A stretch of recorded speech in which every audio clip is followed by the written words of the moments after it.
Oh yeah, yeah.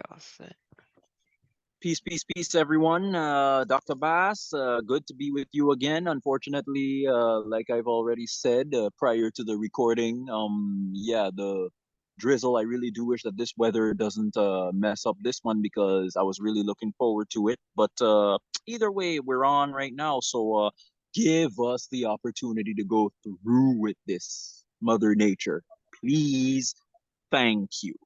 Anyway, Dr. Bass, good to see you again, bro. How's it going? Oh yeah, it's going good. You know what I'm saying? We vibing. We just realizing different things about like spiritual path, our own spiritual journey, and everything like that. So it's all like a learning process, like mental clarity stuff. Oh, definitely clarity, and remember clarity. Big shout out to Brother Panic. Um, you see, the thing with this whole Christianized mindset, it's just so fucked up because it got people thinking uniformly. Like, uh, for example, bam, my spiritual awakening based off of my own experiences, the people that I came across, the situations that I've experienced and whatnot. People really think that yeah, you everyone, every individual has to go through the exact same experiences. Nope, nope, nope, nope, nope, nope, nope. I wouldn't want to have the same experiences as you. You wouldn't want to have the same experiences as Sally. Sally wouldn't want to have the same experiences as Tommy. Tommy wouldn't want to have the same experiences as Merton. Big Wolf on Campus reference, lol. Yeah, and so on and so forth. Like spiritual experiences have to come based off of your open-mindedness, the fact that your pineal gland, the this chakra right here, that you're allowing it to literally pierce through the veil of the illusionary systems that have been placed in front of us ever since a young age, because let's be honest, and I'm probably gonna have to share it today.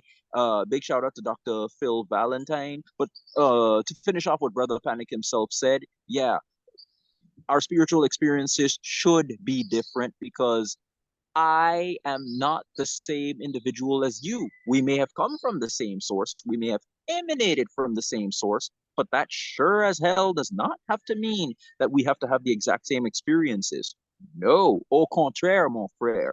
We, it is very imperative that as long as we are awakening to who it is that we truly are, asking ourselves questions like, man, why is it that I feel like I've been in this world before? Like literally, I feel like I've been in this rodeo before. I feel much older than my so-called age, or at least the age of my physical body. But that's probably stuff we yeah might be getting into, but we've already covered in past lives already.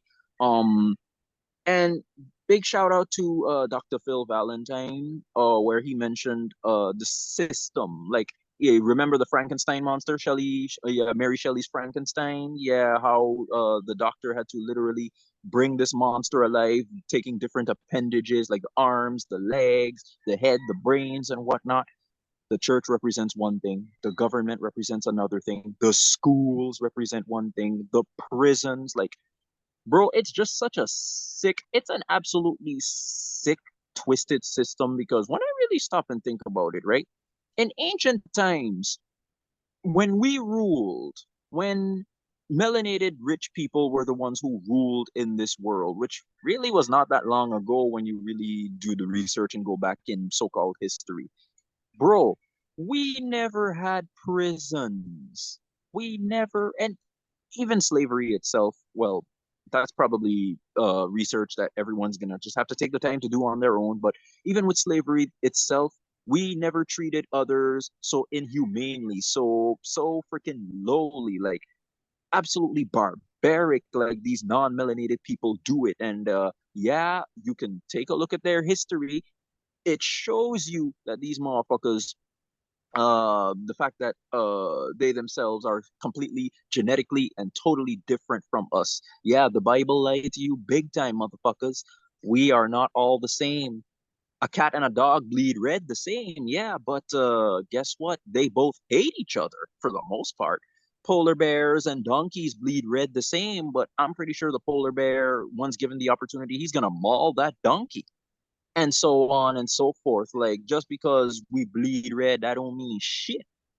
Because we know for a fact that when you look at fossilized bodies, you could plenty of documentaries, plenty of books written by Dr. Joseph Ben Yokan and uh the other gentleman, John Henrik Clark, Dr. John Henrik Clark, and even Dr. Francis Cress Welsing, John G. Jackson, and all these great individuals. You read their books based off of them explaining religion and mythology, or even basically the past social customs of ancient civilizations and whatnot. This planet, this whole world was run by niggas, melanated rich people. This is not I'm not bullshitting anyone. I'm not attacking anyone. If you feel attacked, well then you gotta question the motherfuckers who've been teaching you otherwise ever since you were a child within your own current experience. You know what I'm saying, Dr. Bass? So yeah, the fact that we've ruled for so long and the fact that we've come to this, like, you really have to ask yourself a question. Like, how did it all come to this? Well, the ancients thankfully did teach us that it was prophesied. It was literally prophesied to come to this point. And big shout out to Bobby Hemmett. Where, oh, but getting back to Dr. Phil Valentine, when you talk about the churches, you're talking about the schools, you're talking about the prisons, like Dr. Bass, it is all the different appendages of one absolutely monstrous, nefarious, sick system. I mean, what the fuck? First of all, us melanated people.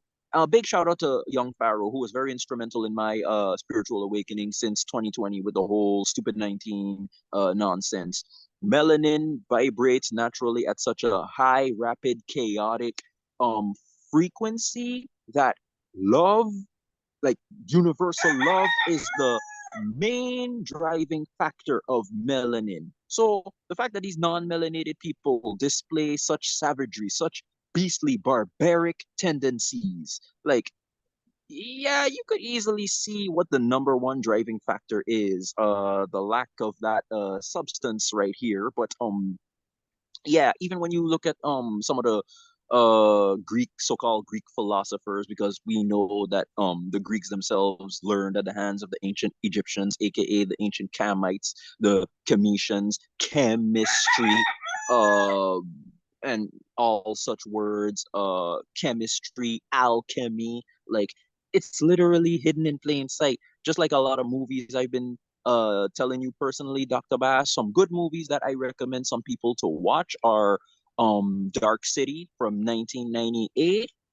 In that movie, they even talk about the soul and how the human mind, how creativity actually comes from the soul and whatnot. Good movie to watch. Another movie, Stigmata. It really specifically, it's very Christian symbolized as a movie, but it shows how yeah, the church foundation, just like what Dr. Phil Valentine was talking about, how these churches literally um base themselves off of people's ignorance and whatnot. But even the Gnostic scriptures clearly tell you, which the Bible is heavily based upon, the kingdom of God is within you.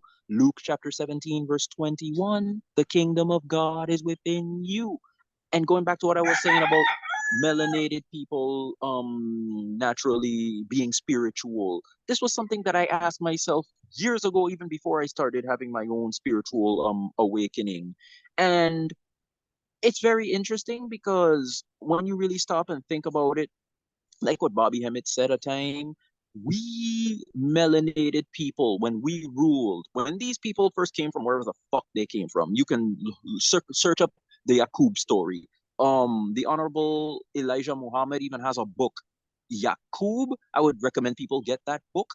But to finish off with the movies I was also recommending, yes, Stigmata. It's very Christianized, but it tells a very good message over the church and why true spirituality and your connection with the universe, with God, for lack of a better word, is literally a personal experience, like how the Christ itself, all throughout mythology, is a personal experience. Another good movie, 1999's The 13th Floor. You know how no, Michael Talbot, get his book, The Holographic Universe. But he has several good books, but one book in particular from 1991, I think it was, Michael Talbot's The Holographic Universe. That movie, I would swear that movie is literally based off of that book.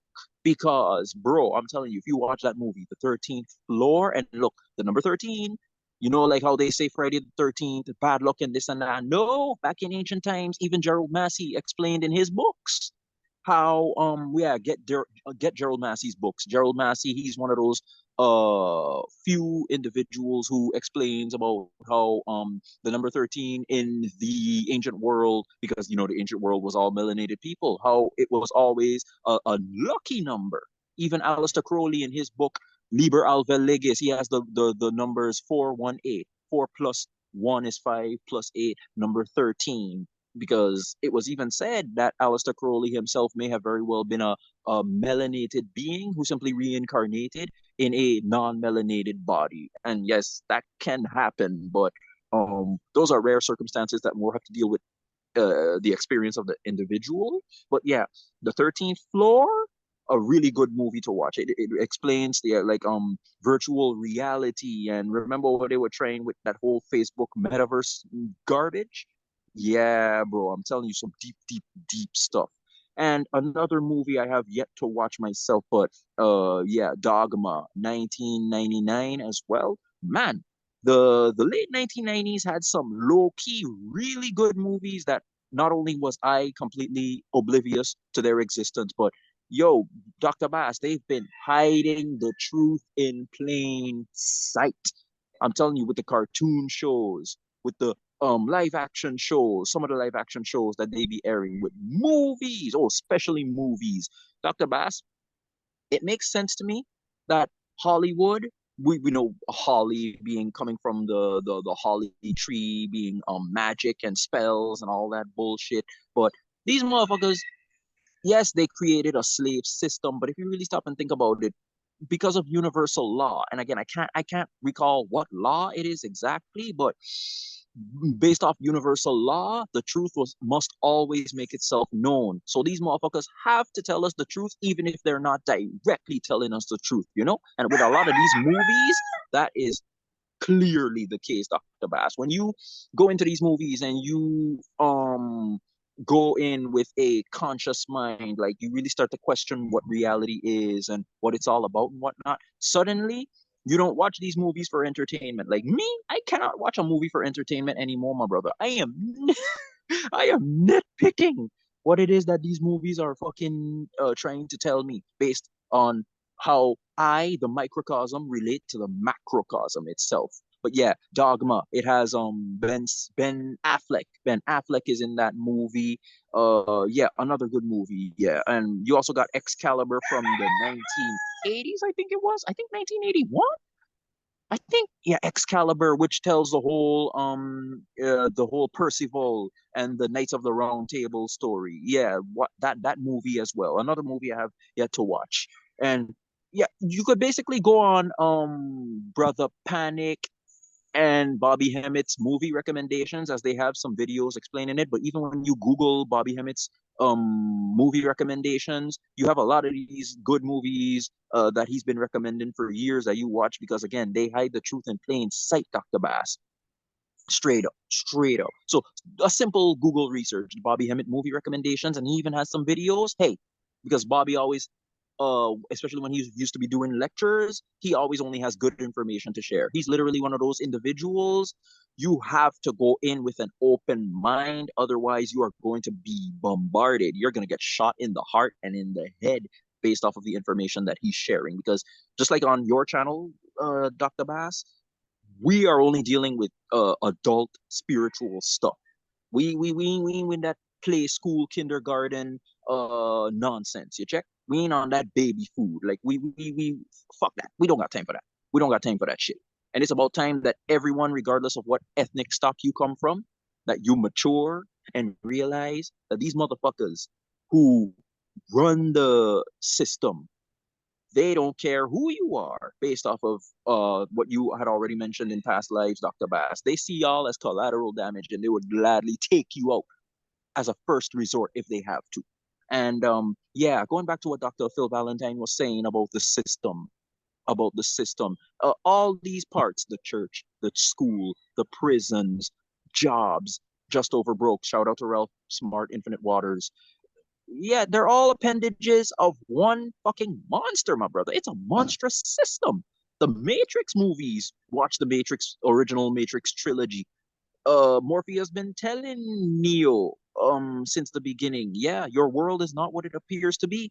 Take the blue pill and you may go back to live your life as you wanted it. Take the red pill, and you're only gonna go deeper down the rabbit hole. And honestly, bro, I personally have taken the red pill, to which I just cannot see myself going back in that world, my brother. That world is too sleep. That world is too ignorant. That world is just fucking awful. I don't fuck that. We don't have time for that, my brother. Spiritually, we've grown to the point where we don't have time for that. But yeah, Dr. Bass, yeah, Dr. Phil Valentine. I'm gonna share that video. I'm gonna make sure to share that video so that we are on the same page, that everybody could see what it is I'm talking about. And yeah, everybody should feel free to do the research, and yeah, that they could see the titles of the videos and whatnot, so that they could yeah tune in to what these brethren who have thankfully paved the way for us to even do this live today. Like, I'm very grateful for it, Dr. Bass, but I have rambled way too damn long now. Take it away, Dr. Bass. Oh, no, that's straight facts. Cause like at this point, we definitely can't go back because we gotta put up boundaries. We gotta put up different like structures so we can not go back. Because at this point, all the knowledge we know, all the confirmation we know, everything that's heading for us in all realities, there's like no way to go back. And then we have to be like Neo in the Matrix dodging these bullets. So like whenever like because at this point, right, it's like everything that comes our way be like dodging bullets. So like if it's like a toxic person that comes in our way and then all of a sudden they just gets eliminated or like start like ghosting you or something like that, is a dodge a bullet because they're not really meant to be in your life.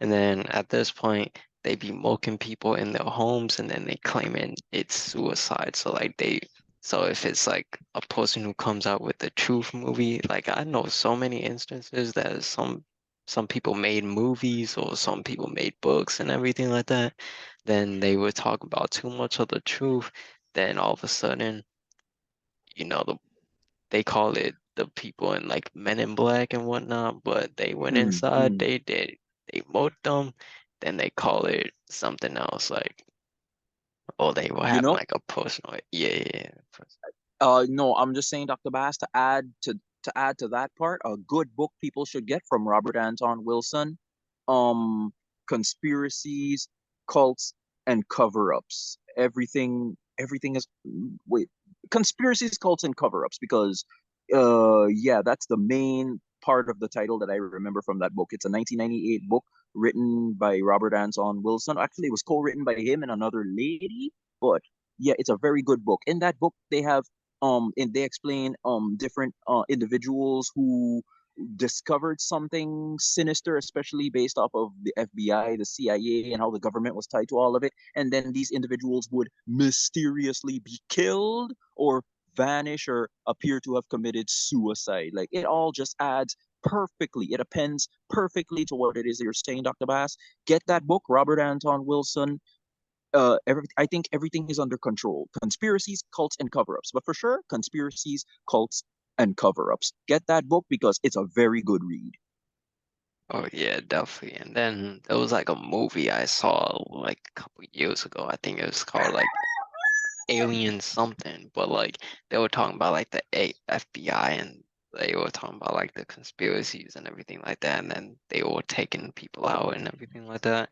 But at this point, it's all about having like that open mindedness. So like you can't go into it. We can't go into it being like, oh yeah, everything's gonna be okay. Like because like the truth gonna hold it anyways if you're not gonna be open-minded. So once that truth hits you, you just don't know how to comprehend it because it's too much information.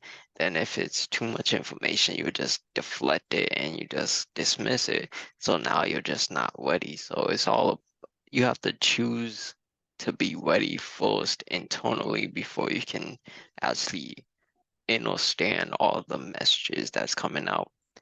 And then for like the movies, it'd be like the subtle messages like that they put the truth in. So like I remember watching like one Sponge, even in the cartoons, I remember watching a SpongeBob movie like back in the day. And then Mm-hmm. like Sandy said one line. She was like, "Oh yeah, robots will already take over your body in the future." She literally just said that one line, and that's the truth line. But of course, Jeez, everyone is just not paying attention. It was just like, oh yeah, jeez. yeah. But like, I was like, wow, like they really peeping it right now. And you know, there's another good movie too, Dr. Bass, to add to what you're saying there. The Time Machine. You have the 2002 version, but you could also still go back and watch the 1960 version, based off of the novel by H.G. Wells. But sticking with the 2002 version, Brother Panic even speaks about it in one particular video where these motherfuckers they go into the future. Well, the main character Alexander Hardigan, played by Guy Pearce, he goes into the future, like in the very far future, I think 800,000 years into the future. And when he looks, there are humans, but when you look at the humans, they live on top, and a lot of them are dark skinned. And then you have these creatures that live underground. They literally look like deformed caucasoid entities known as the Morlocks. And there's one Morlock in particular, as you go further into the movie, played by Jeremy Irons. This motherfucker, like, he literally is so damn pale and whatnot. He literally tells Hardigan that, uh, yeah, this was your inevitability, just like how we are your inevitability. He was literally telling him, this is what you motherfuckers are going to transform into. So called white people. And I've already explained, actually, many brethren who are far more qualified, who's got books and have done videos and have done the research, perfectly explaining about how non melanated people are clearly different from us melanated people. But that's neither the here nor there because, again, the powers that be or the powers that want to be, big shout out to Sister Yapa Bay, because we are the power, the people are the power. If the people were to literally stop buying from all the supermarkets, stop going to school, stop going to the churches, stop fucking voting for dumb motherfuckers, stop doing all of that. If people had to stop paying all the bills and all that stupid shit, if people had stopped doing all that monkey nonsense, I guarantee you, my brother, those so-called powers that wanna be, they would come crawling on their knees like babies and would want to start kissing ass just so that their system would not fucking end. But just to show you, in that movie, they clearly tell Hardigan that they are his inevitability. I'm like, jeez, when you really look at it, and something else about the moon, because Brother Panic explains in the video about how all of the events that led to unfavorable, undesirable, if yeah, all the unfavorable and undesirable events that happen to the protagonist as well as the societies in the future all had to do with the moon. I'm like, you see how they're fucking telling us that the moon, because even the Zulu, our brethren then up in South Africa, they're literally telling us in their mythologies about how the moon literally just showed up. It just popped up out of nowhere. But even brother Rashad Jamal, shout out to Rashad Jamal, he mentioned about how even the Zulu mentioned how the moon literally was as if it just showed up one day. So that same fucking moon they're showing you. But there's a book written by I can't remember the name of the author who built the moon. Like, I urge people to get that book. Who built the moon? Because clearly that moon is a young, whatever the hell it is. It literally just popped up maybe just a few hundred years, 100 cycles ago, my brother. So deep, deep stuff. It's amazing. Going back to how you mentioned how Sandy, because remember, when you look at movies like Terminator and RoboCop, how they're showing you how dangerous it is when machines and AI evolve and completely overtake the individuals who created them. Big shout out to Brother Panic. They're not telling you about the future. They're telling you about their past, aka so-called white people. Because ask yourself one thing, Dr. Bass, and big shout out to individuals like Dr. Mumbi, Francis Cresswell Singh, and those who have clearly explained the science of melanin. Bobby Hemmett, he goes deep into it and whatnot as well. But how is it that, dropping all ego and all pride aside, we are melanated beings living on a melanated planet, on a melanated world where melanin and chlorophyll and all that stuff perfectly lines up with being able to take the sun and taking all the downloads and the information that the sun has to offer. But these beings are trying to cover up the sun. They cannot take the sun. They literally die from the sun. Going back, like, take it back, Dr. Bass, because these are questions people are not asking enough. Yeah, like for those people, they don't even have a big enough mind or a big enough brain to even think about this type of stuff because at the end of the day, why people just so distracted all the time. They got soccer, now they got football coming back, now they got basketball, now they gotta work their just jobs and bombarding their just bombarding their senses so that they stay distracted with stupid, nonsensical, worthless, useless shit. right, and then at the end of the day, like their jobs, their schools, their stuff, they don't really be teaching you real knowledge. So now you don't even have you have a grasp of this physical world in this physical plane, right? But you don't have that knowledge of what's beyond this physical realm, right? So that's why all these like religious people be like, oh, what's gonna happen when I die? That's why so many people are scared to die because they just don't know on that other side because they'll just been bombarded by all these physical knowledge that's not even real about this physical world, which they're not even a part of because this is just temporary. So at this point, they just gotta open up their mind even more. And then with like the actor strike, if Hollywood, there's like a lot of actors who's going on actor strike. So if they can go on a strike, just imagine if we all went on strike against the powers that want to be, then they don't even have any power, but people give them their own power. So that's really the difference. And then people just like believing that they were gonna help them and everything like that. But it's all about the for those people, they still live in that age of Pisces and that believing state of like, oh yeah, Jesus gonna come back and save us and it's gonna be all good and everything like that. But it's in a state of believing, but not knowing because at the end of the day, right, people can say, yeah, Jesus gonna come back. People can just think, oh yeah, the government is for us and whatnot. But if you really listen to your heart, you know dang well they don't believe in what they're saying. So it's not a inner knowing, it's just a mind it's like a believing type of thing. You're just trying to tell yourself pretty You're pretty telling yourself one thing, but your intuition, i.e., your true you, the higher you, is telling you, nigga, stop bullshitting yourself. yeah, fast because like the te It they is what tell it is, Dr. Bass. It just is what it is. right. It's like they tell them like the pretty lies instead of the real deep truths.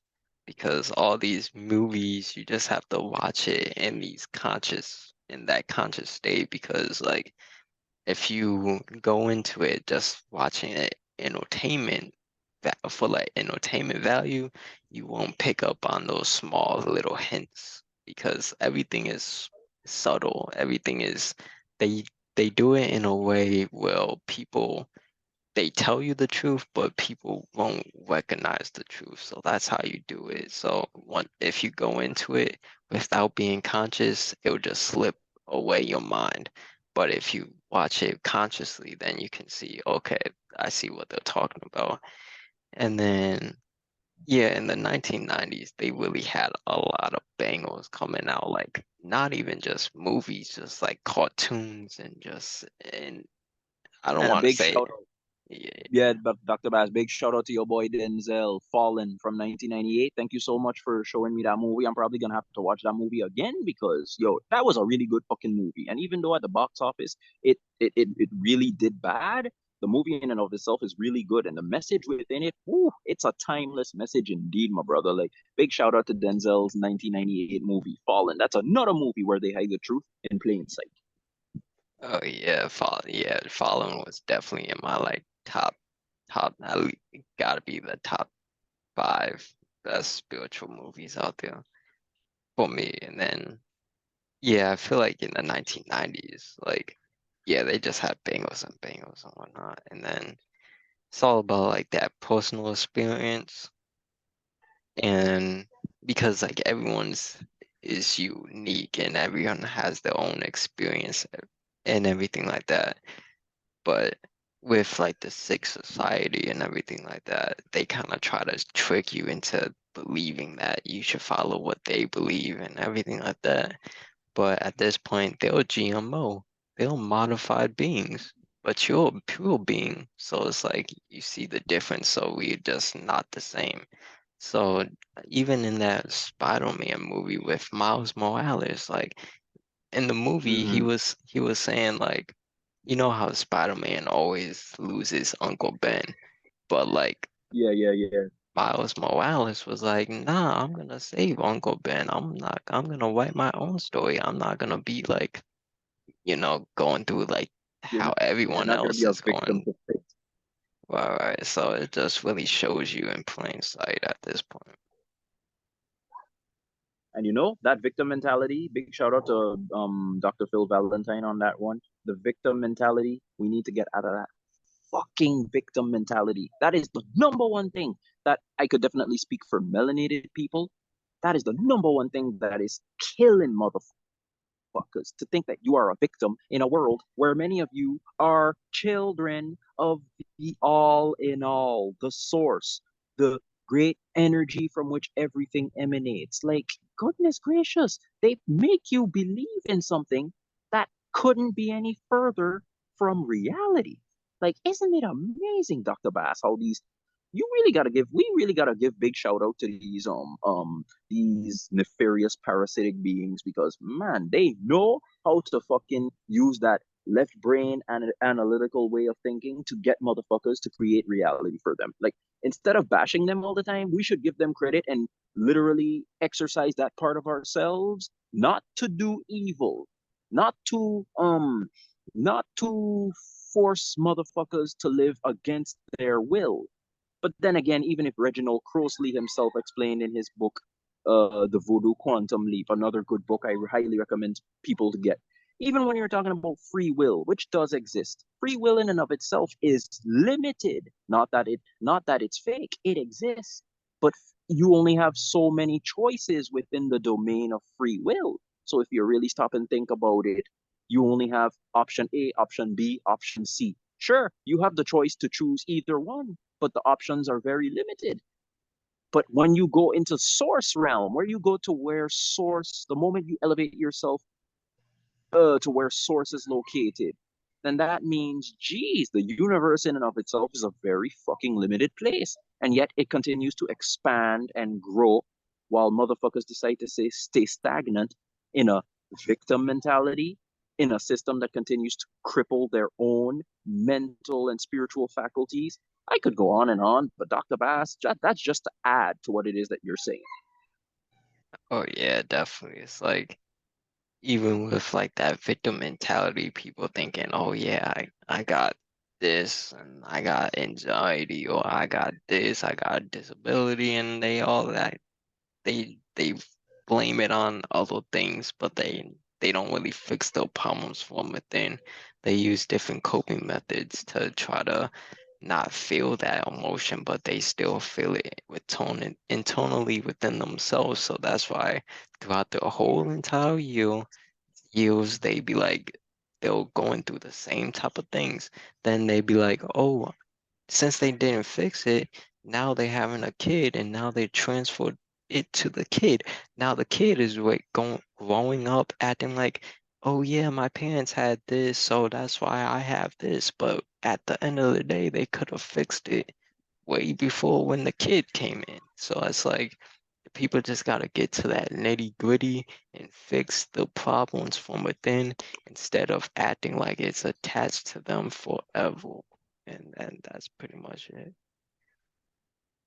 Hey, Dr. Bass, I thank you so very much for giving your take on it. But really, considering that yeah, we are definitely in agreement with many things. And what I want to add to that last part you said there, which is exactly why when I look at my own personal experience, because as you know, just this past month I had my solar return, and yeah, being in my early 30s within this physical body, but of course I'm probably millions of cycles old, if you want to put it in Earth human time. But that's a bunch of ridiculousness when you stop and think about it. But being a spiritual being who definitely has been in this world before, I could tell you straight up, Dr. Bass, I am very grateful for my own experience, especially to which I currently don't have any children of my own. Because the more you stop and think about it, because even when you read in the Gnostic scriptures, you have some of these Gnostic, I guess these Gnostic teachers. Yeah, you have some of these Gnostic teachers like the Setians, if I'm not mistaken, but also Mani, who was a very prominent figure in during those Gnostic writers and teachers' times.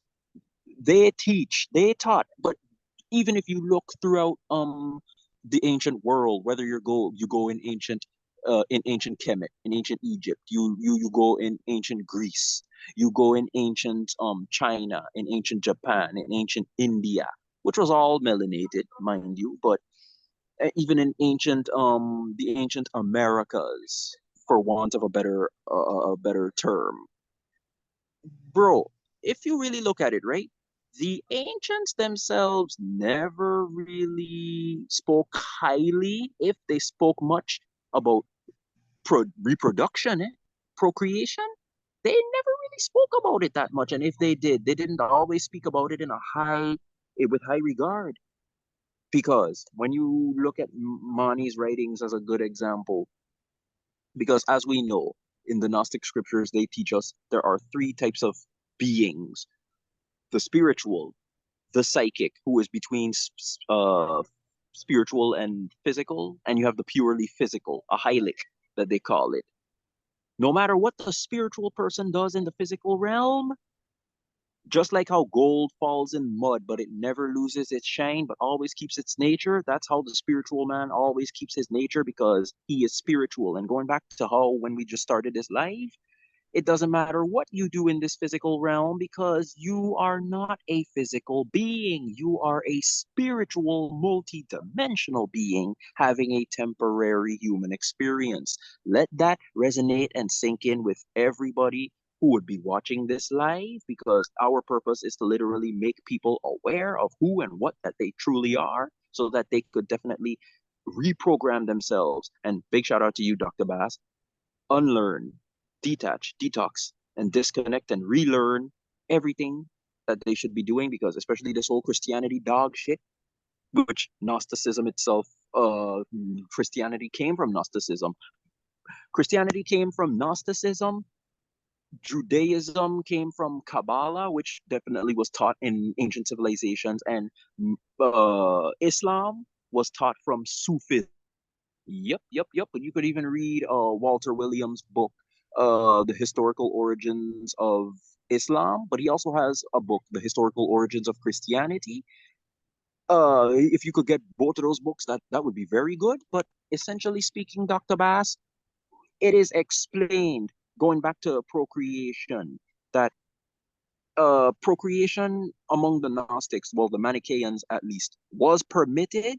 No, sexual intercourse was permitted, but not procreation, because procreation would literally cause suffering in bringing spiritual beings who didn't even want to be here into this world so that they could be subject to the whims and the nonsense of the physical world. Like, do you get the deepness of what it is? I'm telling you, Dr. Bass, that relates to what it was that you said during yeah, the last thing that you said there about with parents, and they put they're placing all of their generational curses, for want of a better term, to their children.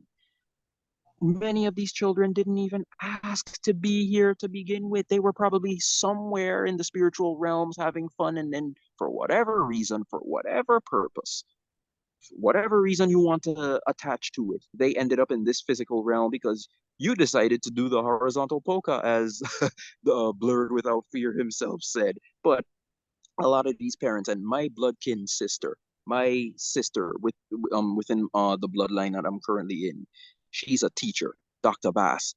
Just how annoying is it to hear her complain about these children who are not even hers, but it's her job to literally take care of them for parents who just don't give a shit about these children. I mean, really, when you stop and think about it, these fucking parents, right? Why are you giving birth to these beautiful young entities and you're not looking to take even just an hour to really show them the way of how they should maneuver, how they should play the system, how they should move beyond the system, and how they should overall make life so much easier for themselves. You know what it is? Like, yeah, pardon the background, these chickens are just a bunch of dumb, yeah, whatever. You know how it is with these chickens, Dr. Bass. You know how it is already, especially when I be communicating with you. But Dr. Bass, these parents, right? Shame on these parents. I really want to say something uplifting. I want to say something favorable, but a lot of these parents, they just make life for the system so much easier. Like what uh Dr. Phil himself, and you're gonna listen to the video. Yeah, we're gonna listen to the video. From time you give these children up to schools, they're not your children no more. Forget it. They're not your children no more. You literally gave them up to the Frankenstein doctor and turned them into Frankenstein monsters. Dr. Bass, I pass it back on to you because I'm really just getting worked up in an unfavorable way just thinking about it. Like, and I'm not even a parent, but if I ever did have to become a parent, Dr. Bass, I would never want those beautiful young souls to go through all that bullshit that I see these other beautiful young souls going through. Like, what the fuck, man? It's completely unnecessary. Yeah, they constantly attack kids because they know the kids are divinely connected with the universe. But like once you sign that document, the kids are not yours anymore. It's pretty much. And then parents just be dropping off their kids at like these schools and all these different events and everything like that because they just don't want to deal with them. They don't know how to take care of them. They don't know how to teach them. They don't know how to do anything because they weren't taught that way. So now you have to really teach yourself at this point. And then, but like so many people are having so many kids nowadays, it's like they can't control themselves. It's like, I don't know what, I guess the past 3 years they just been missing out on something because the kids be popping out left and right out this joint. I'll be honest. But like, but a lot of these spiritual beings don't even want to be here because just imagine okay, let's look at it through like a religious person perspective, right? Say Mm-hmm, if all mm-hmm. these spiritual beings were in like heaven, right? Then all of a sudden these parents all of a sudden have a kid. They're bringing down the kid practically from heaven to like if you want to call it hell. It's like, you know what I'm saying? So you Mm-hmm, kind of mm-hmm. see this with liberal like the symbolization and whatnot. Yeah, the symbolisms. Yeah, and then at this point, a lot of people just have to start using like protection because at this, we already know those sexual demons. That we already know like once you mix your exchange your energy with the wrong people, all type of stuff be coming towards you and whatnot. So you really just have to be protective of yourself, to be honest. And not just that, Dr. Bass. Yeah, to get back to you, to add to what it was that you just said there, when you mixing your sexual essence and your fluids and whatnot, essentially speaking, when you have that sexual intercourse, when that penis enters that vagina, that woman automatically spiritually becomes that man's wife, and the man himself becomes that woman's spiritual husband. So, people who did not know that, people who did not know that, well, now you know. Everything that you were taught about the marriage system and whatnot, that's the Greek and Roman version of it. It's Greek and Roman bullshit. The whole entire system is based off of Greco Roman dog shit. Just to add that one to it. But like you said, a lot of these parents, why are they having sexual intercourse if they know they cannot take care of a child? You bring in these children from heaven, for want of a better term, into fucking hell, which the Greek mythology and whatnot already taught us is Tartarus, which is this realm right here, this physical realm right here. Like all the versions of hell that you see mythologies be talking about, it was talking about this physical realm right here. But if you watch, big shout out to Bobby Hemmett, if you watch all of the ancient mythologies carefully, it taught you that Earth, I'm talking about the actual Earth, had already existed long before the physical Earth had existed. So, yeah, people should learn to do their own research and whatnot to see what it is that we're talking about. But Dr. Bass, that's just adding to what it was that you're saying. And as we're about to watch the first video, we're going to start with Sister Yafa Bay. But yeah, just to pass it back on to you before we check out what the brethren have to say based off of the 5 videos that I just shared with you, Dr. Bass. Like, seriously, what is wrong with these people, Dr. Bass? And like you said, sexual demons and whatnot, and all the unfavorable energies that they be pulling from other people. Like people so have not worked on themselves that you just go on to have sexual intercourse with an individual who has not worked on themselves, who are broken, who are like absolutely messed up. Dr. Bass, I pass it back on to you because this is it's migraine inducing to be honest. Right, to be honest, because a lot of people be laughing at like people who's like a virgin and whatnot, but those the type of people who are protecting of their energy. Those are like the most purest energies because they didn't mix their energies with anyone else because a lot of people are still like broken. A lot of people still haven't healed from like whatever or just not their true best selves. So it's really just mixing your energy with just imagine you being so high vibrational and then you mix your energy with a low vibrational person. Of course they're gonna be taking all your energy. They're sucking all your high vibrational energy to uplift themselves and you coming all the way down. So once you look at it through that perspective, then you realize, okay, let me just be protective of my energy. Because like a lot of people say they want multiple wives and everything like that. But like if you really think about it, they already have multiple lives because they slept with multiple people. Just like just look at the body count. And then even people who say, oh yeah, what's your body count and whatnot, just look at the word body count. Pre Pretty much they're taking over people's bodies. So it's like the truth is in plain sight, but No, I mean, yeah, Dr. Bass, the truth is literally right there hidden in plain sight. Like, and this kind of does feed into the problem with the system and how Bobby Hemmett himself, among other people, mentioned about how if people could literally use that unity, that common mindedness to come together, because men and women in general are at their peak. They are at their peak when they literally combine their masculine, electric, and feminine magnetic energies, because that's the whole point of it.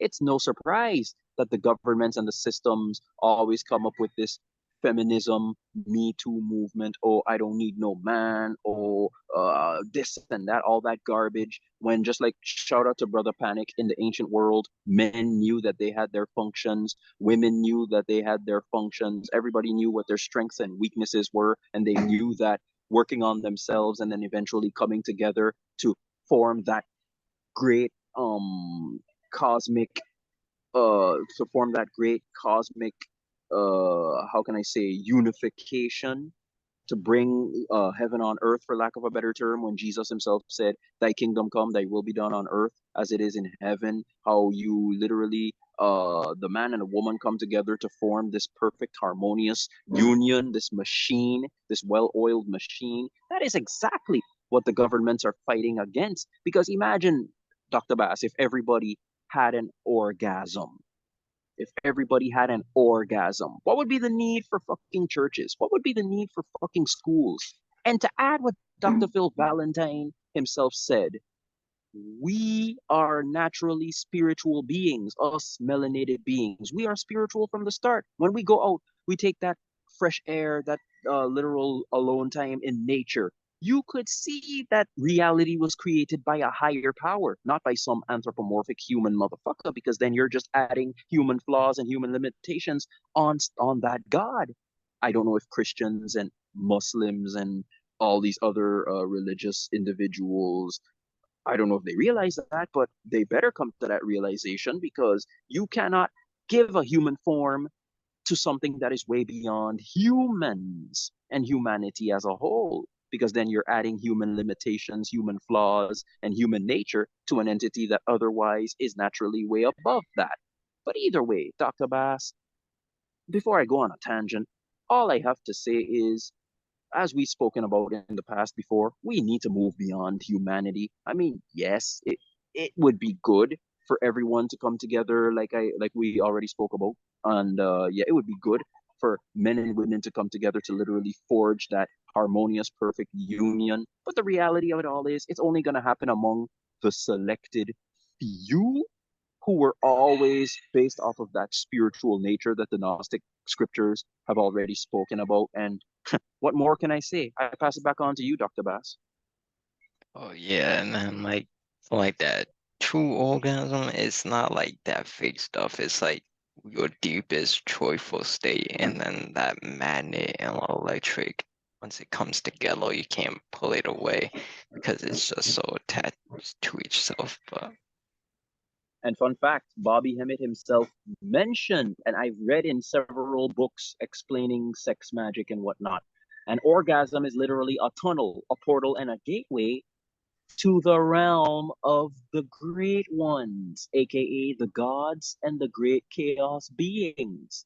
Let that sink in, Dr. Bass. It's no wonder the Bible itself has to speak so badly about sex. And just like what you mentioned earlier, sex is exchange, sexual exchange. You are exchanging energies with an individual, you are exchanging information with that individual. It goes so deep, right, Dr. Bass? But oh man, Dr. Bass, it's been really good so far. So let's go to the first video. Let's go to the first video with Sister Yafa Bay, where the title alone is a good one, but information she explains in the video is even better, because just imagine, even if you did reincarnate and you came back into this world, bro, I have to say it would be an absolutely fucked up, nightmarish experience, because for you to be coming back into this world run by literal psychopaths, yeah, even the hell in the Bible has nothing on this. I could tell you that for a fact.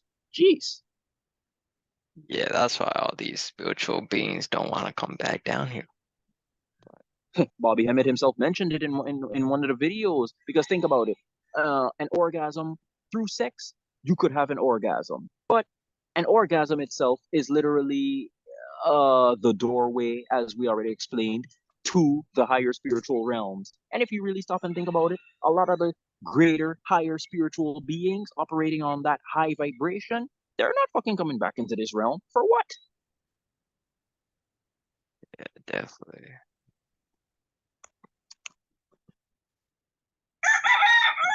Or country can only be as awesome as your weakest link.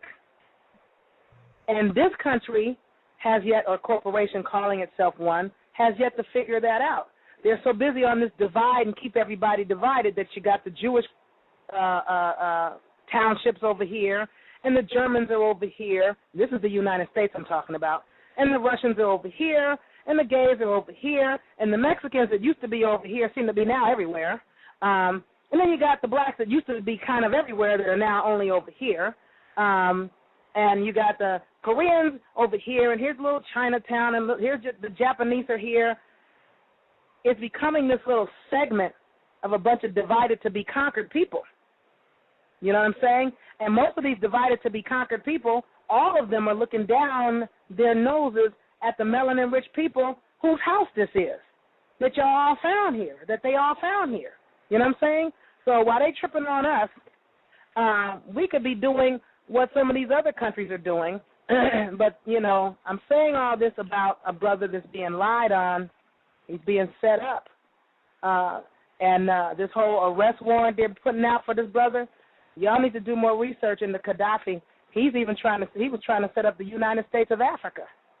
You know, which these people don't bother nobody. Why is the United States and the European alliance thinking it's their business to dictate how everybody else should be? Why? Because they want everybody's damn children. I'm saying it again.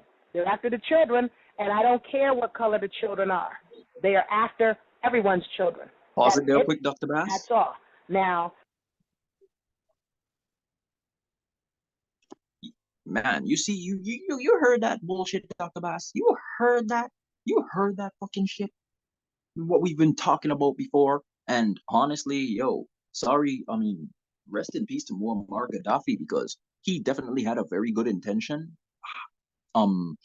I don't know how it would have played in practice, but man, the United States and the European Union, like these governments, right?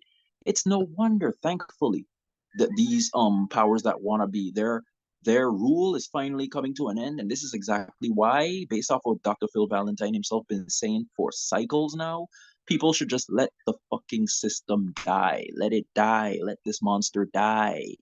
Why does the US government always want to fucking put their noses in affairs that have nothing to do with them? The European Union is another one, because as we know, the United States of America, sadly, is a corporation that poses as a country. And I did not make this up. You could literally do the research and see for yourself. And I got nothing but love for all my brethren living in the US. You, Dr. Bass, Bobby Hemmett, Dr. Phil Valentine, Brother Panic, Sister Yafa Bay herself, the whole 9 yards. Because remember, prior to Atlantis sinking and all that stuff, which is very symbolic in and of itself, the whole world, as we already know, was only melanated people, and it was one landmass before everything got separated, you know? So, like, yeah, I should be able to recognize my cousins living on the other side of the world. So, like, literally speaking, the very few who run the system, they don't even look at skin color and all of that. As long as an individual has the same intentions and the same goals and whatnot, hey, you could literally be part of their fucking clique. You can literally be part of their posse. Like, they don't give a damn about race and they know, because by the way, Sister Yafa Bay, shout out to her, she mentioned about how racism is a simple word called shunning. There is no such thing as racism, because aliens who, let's just say, nefarious aliens, if they had to come and literally want to invade this realm, just like how you see in the movies and cartoons and TV shows and whatnot, they would look to kill every fucking human, regardless of skin color. Am I wrong? Or am I wrong? I don't know. Let me know about that. But either way, Dr. Bass, shunning, they have made shunning such a regular practice that when a motherfucker comes with the actual truth and facts, because of the way their mind was programmed based off of shunning, they decide to shun that individual, just like how Gerald Massey was shunned by the people who decided to lock down all the artifacts that they stole from ancient Kemet and all the ancient civilizations. They locked them down in the British Museum because Gerald Massey, when he started to write his books, these motherfuckers were like, nah, he's starting to share too much of the information. But guess what? Too bad for them, because it was already prophesied that this age was going to take place where the darkness, like where the truth was going to come out of the darkness to come into the light. So, but going back to that part with Muammar Gaddafi, again, I don't know how a United States of Africa would have been, But most assuredly, considering that it would have been on a gold-based currency or a currency that was backed by gold, bro, yo, we should rejoice at the fact that this system is fucking falling because these beasts, honestly, their destruction is going to be better than any fucking movie we've ever watched. Point blank, period.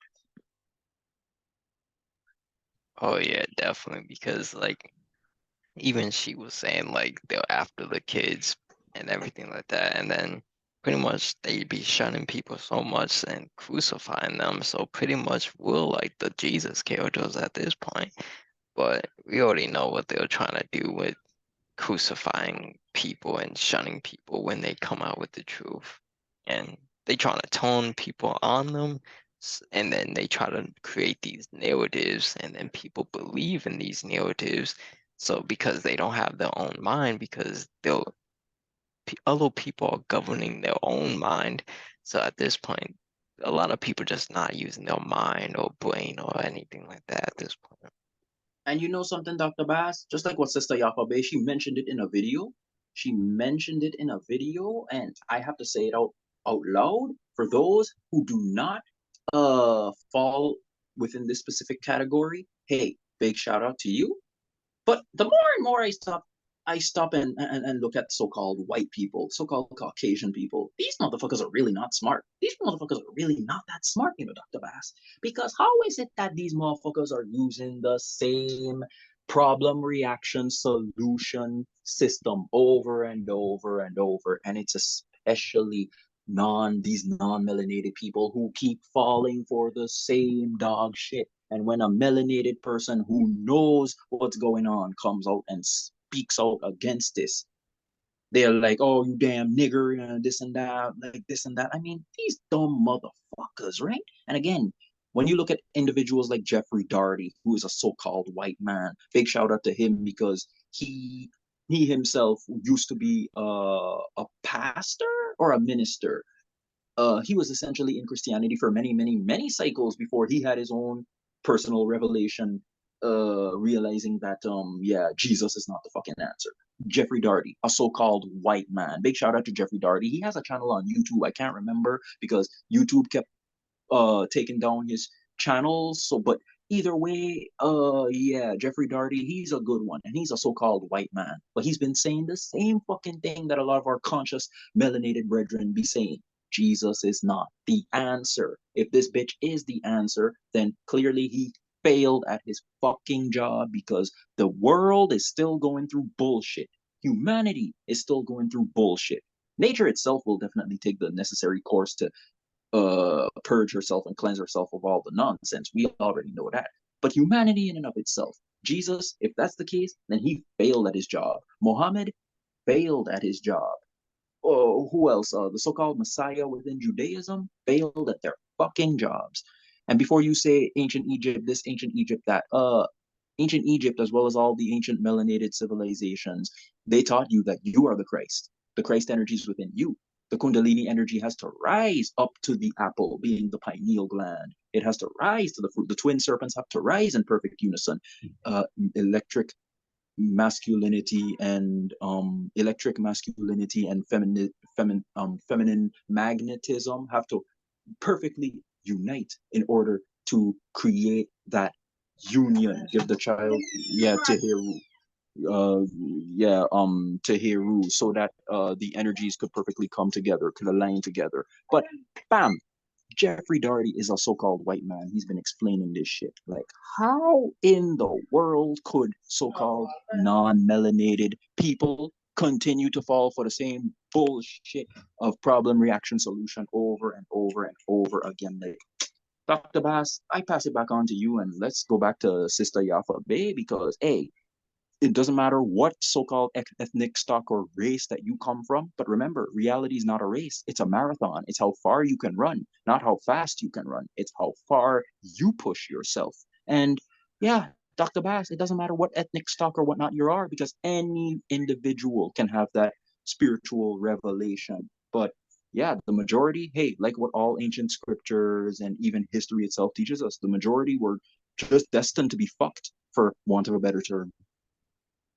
Yeah, it's definitely like a journey, not a race. It's all about that longevity and for that legacy instead of trying to do everything too quick and everything like that. But nature will definitely wane, but most of humanity is already like effed up.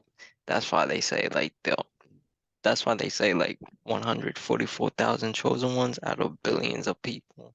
But like that's pretty much it, though. And you know, Dr. Bass, just like what Bobby Hemmett himself been saying for years, before they say, "Oh, I'm a racist this, I'm a racist that," you silly motherfuckers, have you not been paying attention to what it is we've been saying? Humanity in and of itself, as you just perfectly shared it, humanity itself is fucked. A caterpillar does not go into a cocoon to come back out a caterpillar. It becomes a butterfly. Whatever it is that the few chosen ones are going to evolve into, or humanity as a species as a whole, I do not know what, but whatever it is, my brother, whatever it is, Dr. Bass, it has to be way better than this. Because even the Bible itself says heaven and earth will pass away, meaning even this physical realm as we see it isn't going to be the same. Bring on the fucking natural disasters and all of that because Dr. Bass, it's about time a massive spiritual change and shift took place. Let's get back to the sister, please, bro. For those of you that don't believe in reincarnation, oh, you live, you die, and that's it. Fine. I would suggest to you that it is better to err on the side of caution and go, what if there is such a thing as reincarnation? What if there's any possibility that I have to come back to this world as a child? What if? If you have to come back as a child, never mind the fact that you don't believe in reincarnation, what if there is such a thing? What if you don't do what I've asked you to do to amplify your frequency enough to get a back door out of here, or better yet, fix here, because that would be the best thing to fix here, and you have to come back into a world where the European Union is currently damn near in charge. And for everybody that's not totally subjected to it, they have the United States militia and the UN troops to go around the world and bully everybody else into submission and to be under the European Alliance and the European Union. Well, if the European Union thinks that sex with children and pedophilia and child pornography are normal and should be legalized, and this is the culture, and the head of the Roman Catholic Church, the current Pope, says, well, pedophilia and child pornography is becoming very normal. If these are the people that are in charge, and trust me, these are the people that are in charge for the most part, and they're the people that are bullying everybody else into submission that is not quite yet under submission, like Libya, North Korea, Cuba.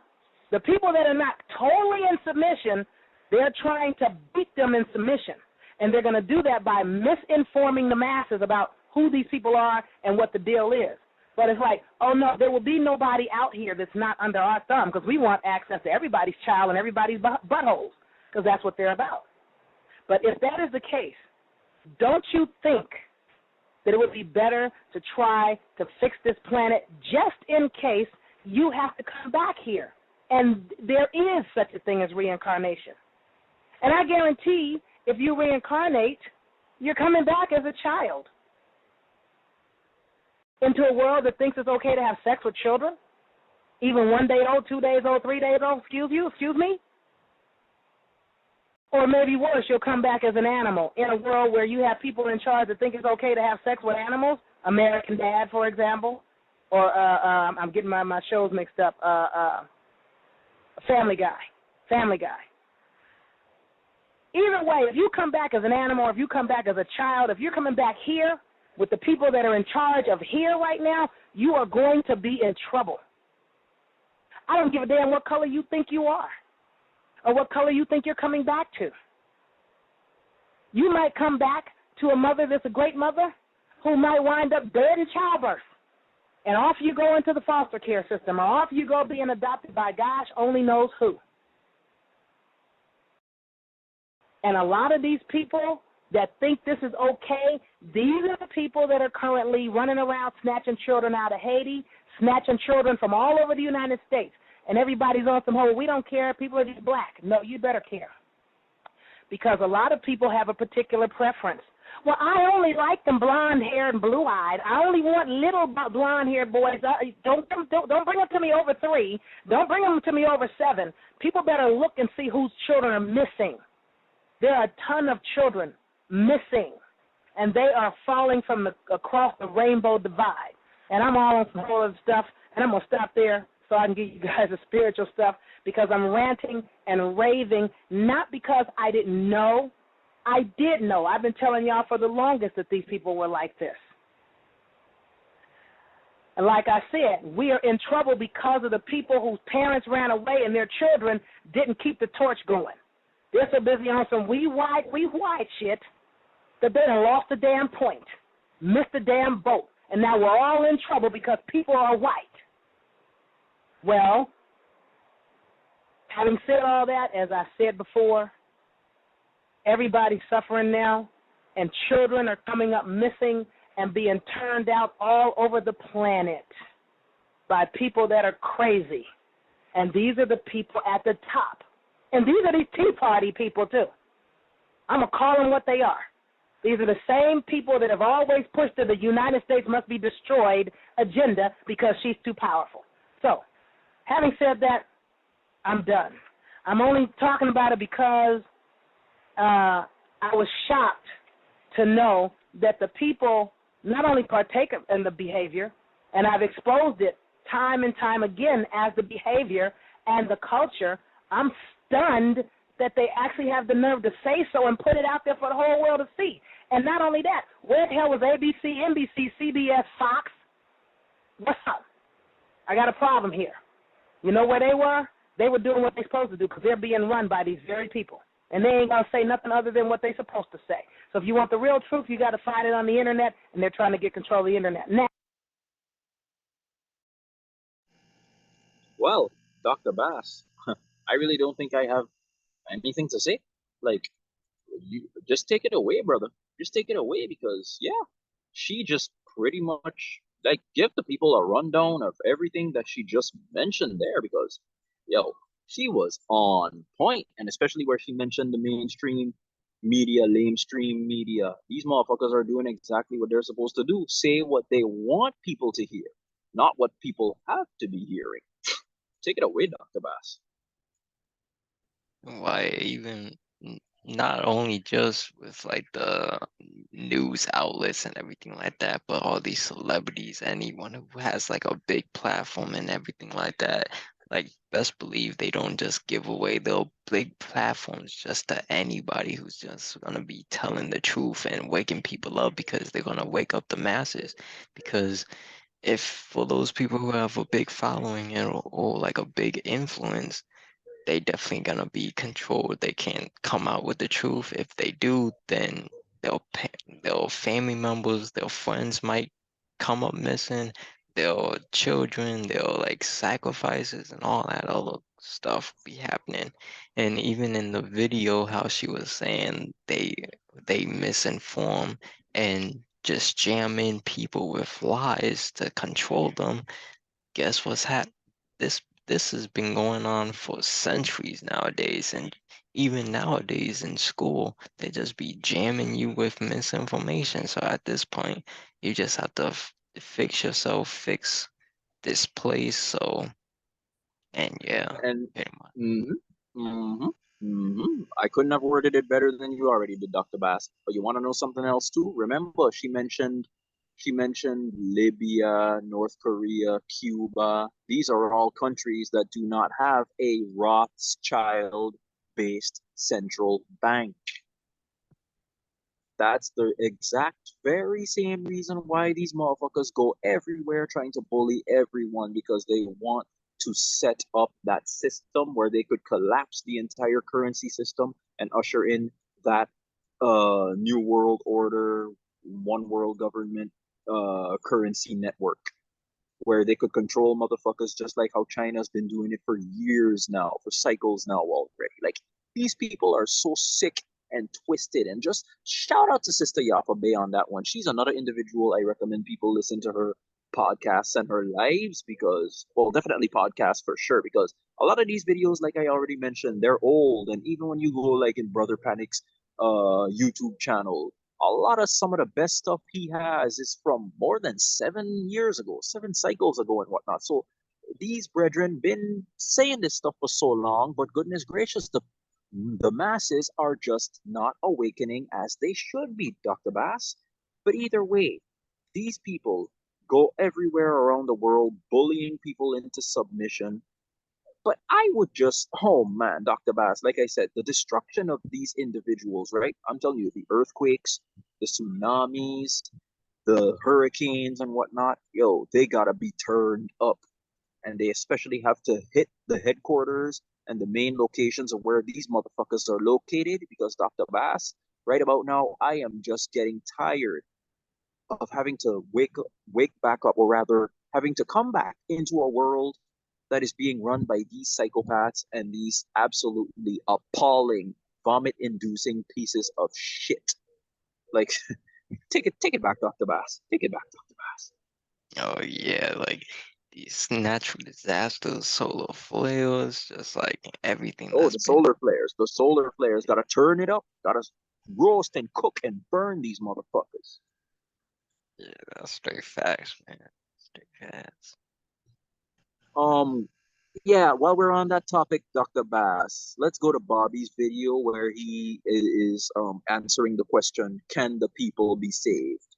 Because this is something that every individual who's either getting into consciousness or who's already been conscious, this is something that you need to, I mean, it's very sad because there are people you know for the longest a while. You just want to see them break away from the system, like literally change their whole mental paradigm. You really just want to see them. You really want, you genuinely want the best for these people. But big shout out to Sister Yapabe because in a video I watched from her recently, she explained about how, fun fact, okay, Bobby Hemmett already explained how we have no business praying, period. Because prayer, you literally make yourself pray unto vicious spiritual entities. Because, hey, they exist in the spiritual realm, so why the fuck can they not exist in the physical realm? As above, so below, right? But she mentioned about how you should not be praying to people. Why? Because when you do that, you are literally encroaching that person's personal space and free will, unless that individual literally gave you the go ahead to wish them well so that they could receive that energy with anticipation from you. Don't pray for anyone because you have no business fucking praying anyway. You should be invoking, evoking, literally charging up using your own power, working on your own power to literally get back to that place of being a great, powerful spiritual being. But yeah, as Bobby himself basically gives the answer, can the people be saved? Well, it's not a very pleasant answer, but it's one that we simply have to be aware of, regardless of how close the individuals are to us, Dr. Bass. But then again, physical bloodkin are not the same as our spiritual bloodlines and cosmic brethren. You know what it is I'm saying? So yeah, Dr. Bass, Bobby Hemmett, can the people be saved? And like I said, it's not a pleasant answer, but yeah. It's romanticism to think that any type of protest thing or where we're gonna save black people in this particular aspect based on what the community is doing because the people are damn brain dead. You spend all your life, it's almost like taking care of toddlers. We talk about a people that is so ignorant. And we're not talking about no underclass. We're talking about the so-called upward mobile. We're talking about from hee-haw to bourgeois. Right. Don't matter. This shit is it's crazy. Yeah. See what I'm saying? Yeah. But so I'm trying to say we gotta call it what it is and stuff, man. Our people, and I'm not saying this thing, our people, and I know that's a bitter pill to swallow, but there's something wrong with our people. But it was prophesied that it would be a sin. And I say that not necessarily in the aspect of there ain't no hope. The spirit And all of the scriptures say when it gets to that particular point, then that's when you know the time is to jump off now. In the Raphael Patch's book, the Messiah text, they say, when the Messiah comes, there will no longer be a need for one. Because by the time he get here, this shit ain't up, but just take a broom and sweep it up. And that's what we talking about here. So the only ones that we talking about is the people in this room and a few other rooms around the doggone country that's still meeting. Because all the other people, it's even in the movie Bamboozle. They had the guy, that, like I said, they had the guy with the blacks. They had the black power group in the movie. And they was doing the old public enemy stuff. And the woman, and Jada Pinkett looked and said, you all are a damn joke. As if to say that the greater public, we don't want to hear that black shit y'all motherfuckers talking about. So this is the way this thing is going on. But the key here is, based on all the scripture says, when the last temple falls, that's when you know it's over. So in so many words, even the Gospel of Thomas, which is coming out of Gnostic Egypt, says, when your eyes are open, you will be troubled. But only when you are troubled, rejoice, because the kingdom is at hand. So we saying we don't have no allies. And I say the same thing also too, that I think it's a part of romanticism for the greater community, for us to get in protest with the greater community. I don't give a damn. You motherfuckers crying about Diallo, and what he do? His mama come out there and say, we don't want no violence. No, fuck that shit. She's supposed to come out there and go, look, burn down the goddamn Empire State Building. Right, right. And niggas saying you wrong, but you do that shit to them fucking damn Palestinians. Or them Italians. Or them Jews. We the only people. So I'm trying to say here is, we put all that energy and we expend that energy because the government knows. Keep them expending the energy on shit that they ultimately can't do nothing about, because they are not united, and so that they can't get to the higher level. And so my point is also too, it has to be the point where the priesthood has to shut themselves off from the greater community.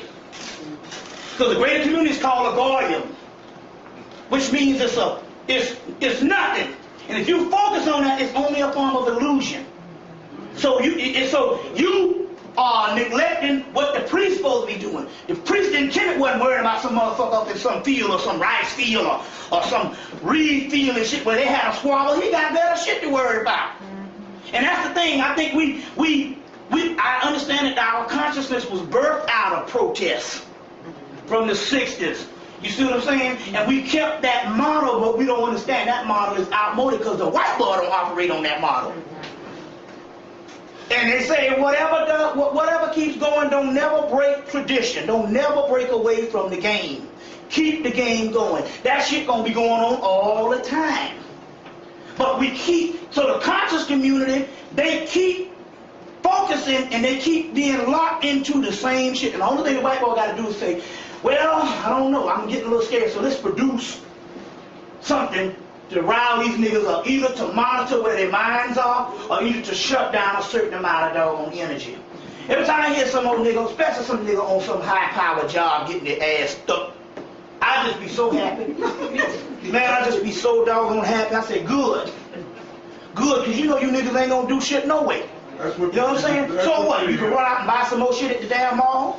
That's what the revolt in 1967 was all about.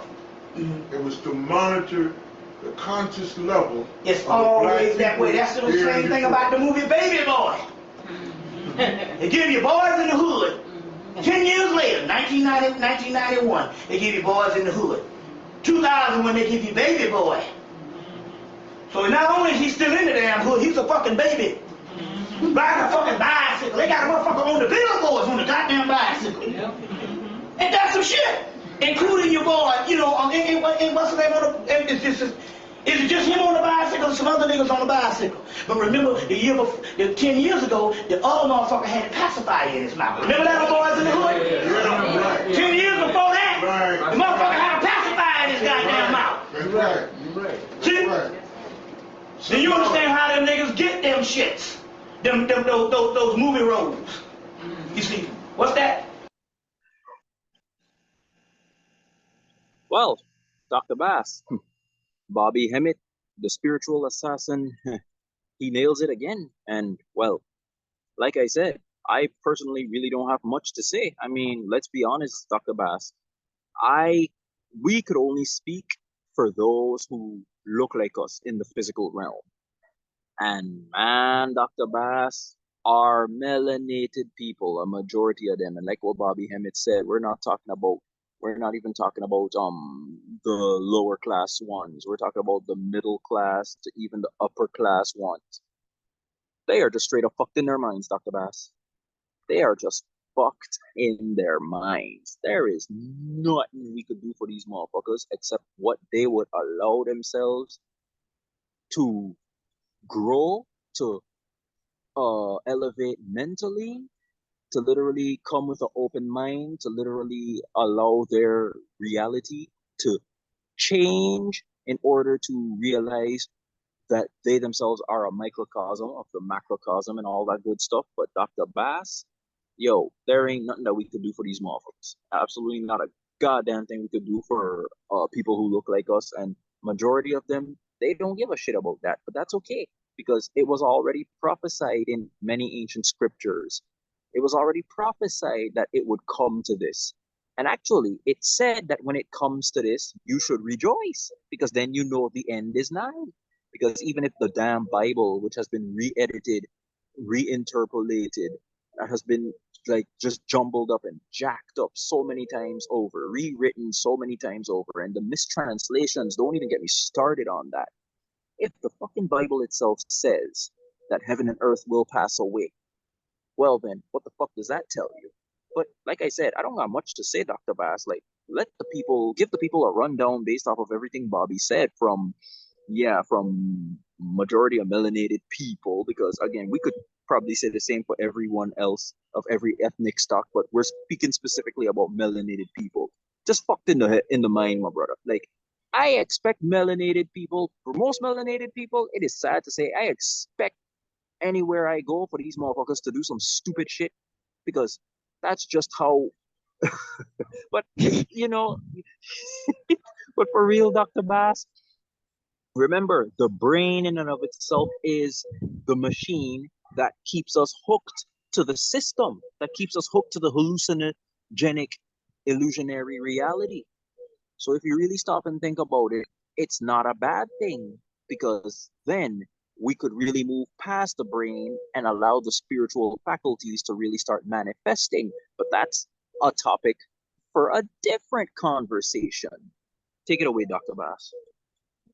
Oh yeah, like for like the melanated people, I don't, I'm just kind of disappointed in what they do because it's like for other races it's okay because I kind of get them, like, you know what I'm saying, they're just in this other races, but like for the melanated people I was like, y'all got the melanin, y'all got the connection to the sun, y'all got this.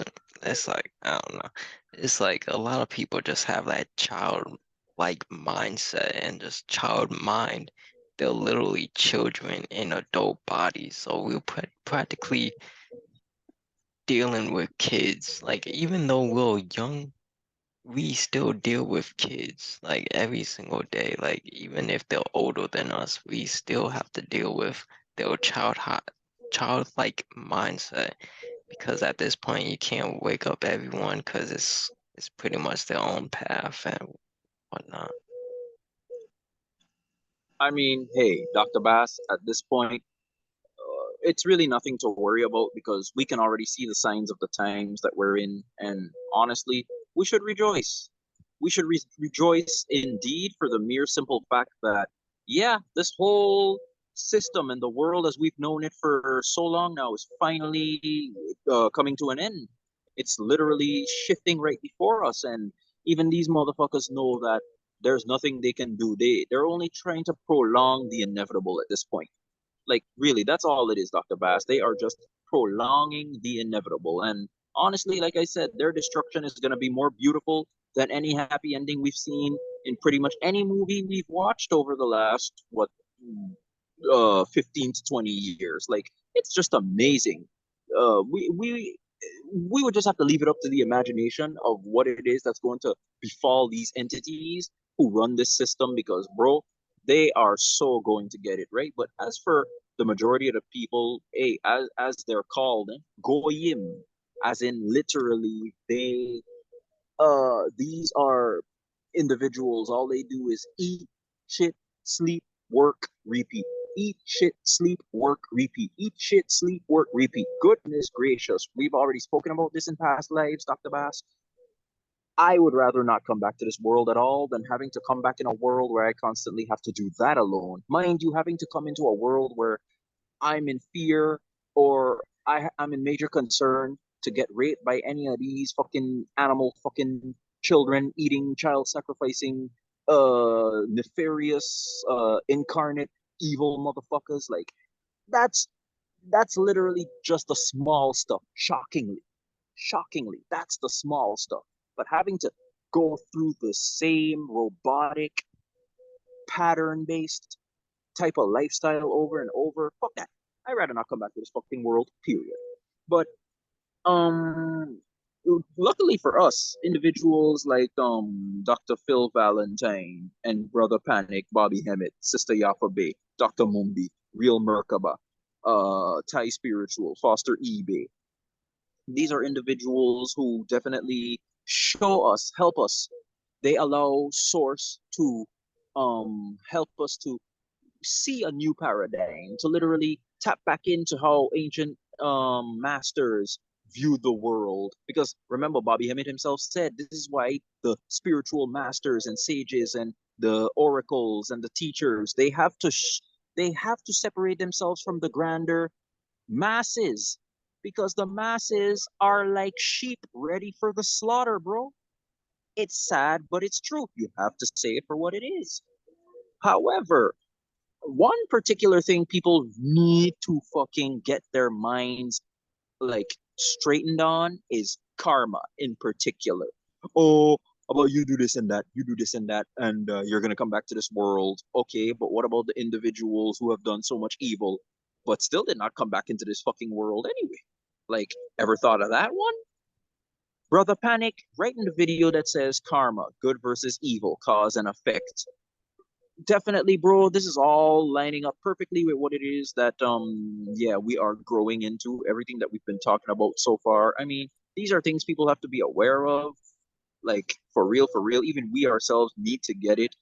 Remember, even the Gnostic scriptures themselves already showed us it doesn't matter what we do in this physical realm, because more morals, morality, and human values is nothing but a bunch of bullshit to try to keep you in that mind controlled program state so that you don't move beyond humanity. And what it is that all ancient spiritual systems have taught, move beyond humanity. But again, that's a topic for we already discussed that. We already fucking discussed that. Bobby Hemmett and all these other brethren, they discuss it. Y'all feel free to watch their videos. They even have books explaining it. Dr. Bass, let's listen to what Brother Panic has to say based off of karma, good versus evil, cause and effects. Because this is stuff that even we ourselves have to constantly remind ourselves. There is no real such thing as good or evil. What is evil for you could be good for me. And what is evil for me could be the best and most beneficial thing for you. We really need to get out of that human morality nonsense, because this is really what's fucking us up as individuals, let alone as a so-called people. Oh yeah, because it's like narcissistic and psychopathic people are not as good at manipulating others online as they are in person. And then like they just like keep delaying it, but the more they try to delay it, the worse they're gonna experience. Oh, definitely. Like, hey, you build up the, as Brother Panic himself explains in the video, you build up the cause so much to the point where when the effect finally comes, you can't handle it. But motherfucker, you've been building up the cause to reach that conclusion to begin with. So hey, like they say, and I really, really wish they could come up with a better saying. You can't have your cake and eat it too. But you baked the fucking cake, so why can't you fucking eat it? You know what I'm saying?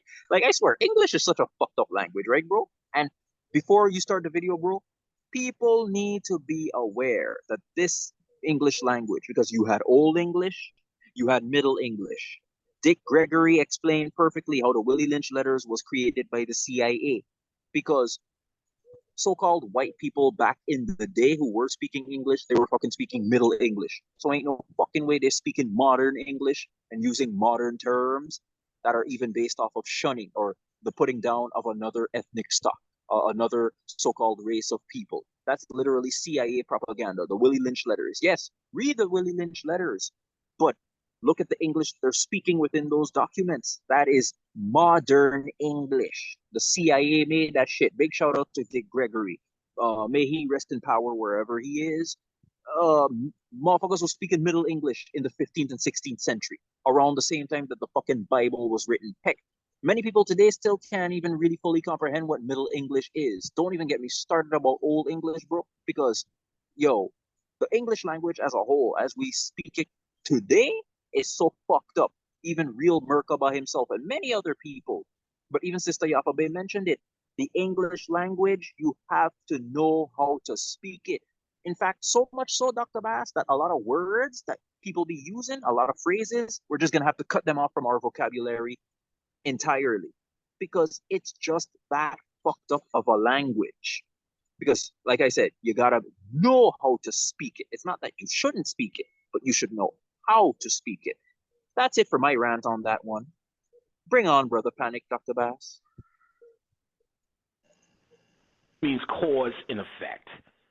If I drop a pen on the floor or my water on the floor, that's a cause that has an effect. The floor gets wet. If we define that as bad or good, who made that decision? The universe? Osiris? That's a human interpretation or a human understanding of an event. Karma means cause and effect. That's it. Or see, later the Hindu priests, when there was no religious system, made karma the religious system of the day, which was like, okay, we're going to use karma to say if you do good deeds, you go to heaven. Bad deeds, you come back on earth. Ironically, coming back on earth was considered hell. And so people still have this understanding, but that's a later day understanding of actually what karma really means. It really means nothing in terms of bad or good. It just means the same law of Tahuti of cause and effect. Or you reap what you sow. What you plant will come out. So if you plant... real quick, there's no morality involved in karma. Morality is a human thing made up. You know what I'm saying? It's immoral to marry a 13-year-old girl, correct? You go to Hindu, they marrying them at 7. So what's real? So morality, that's made up. Karma, cause and effect. Now, deceit. Let's say you cheat on your wife. It doesn't mean bad things in the same context is going to happen. But if you plant the seeds of deceit, common sense says deceit is going to be the other side of the scale. What we're calling good and bad is actually what people have been saying all the fucking time and don't understand. My God. It's going to balance out. So right. whatever cause you put it is going to balance out with an effect. You get what I'm saying? So live by the gun, die by the gun. That's a possibility. If I shoot people, I'm going to attract through the laws of attraction, which is a sub-law or under the principle of cause and effect. So it's karma. It's under the principle of cause and effect. Karma means cause and effect. Doesn't mean good or bad. So it's obvious if I'm smacking a whole bunch of folks, 9 times out of 10, I may not get smacked. Somebody might shoot my ass because the smack game may not be at the part. I mean, if I'm sowing those seeds, if I'm sowing that, each black person knows this is common sense. If I'm doing dirt, I'm going to get dirt. But we know a lot of people who do good shouldn't get dirt. Right. So your cause may have a different, your cause may be genuinely nice to a person who's really, really just a fucked up person. He may see that cause as this nigga's trying to come on to me as a homosexual when you just trying to feed him Meals on Wheels. It might have a reaction. How are we explaining this? Did Osiris do that? Osiris says he tried to give him a meal and he kicked his ass. See, that tells you, as sad as I know people want to believe more, there's no good and evil. There's only balance. So you may be a Jehovah's Witness going into the roughest part of the hood, and you may turn out with some bumps on your asses.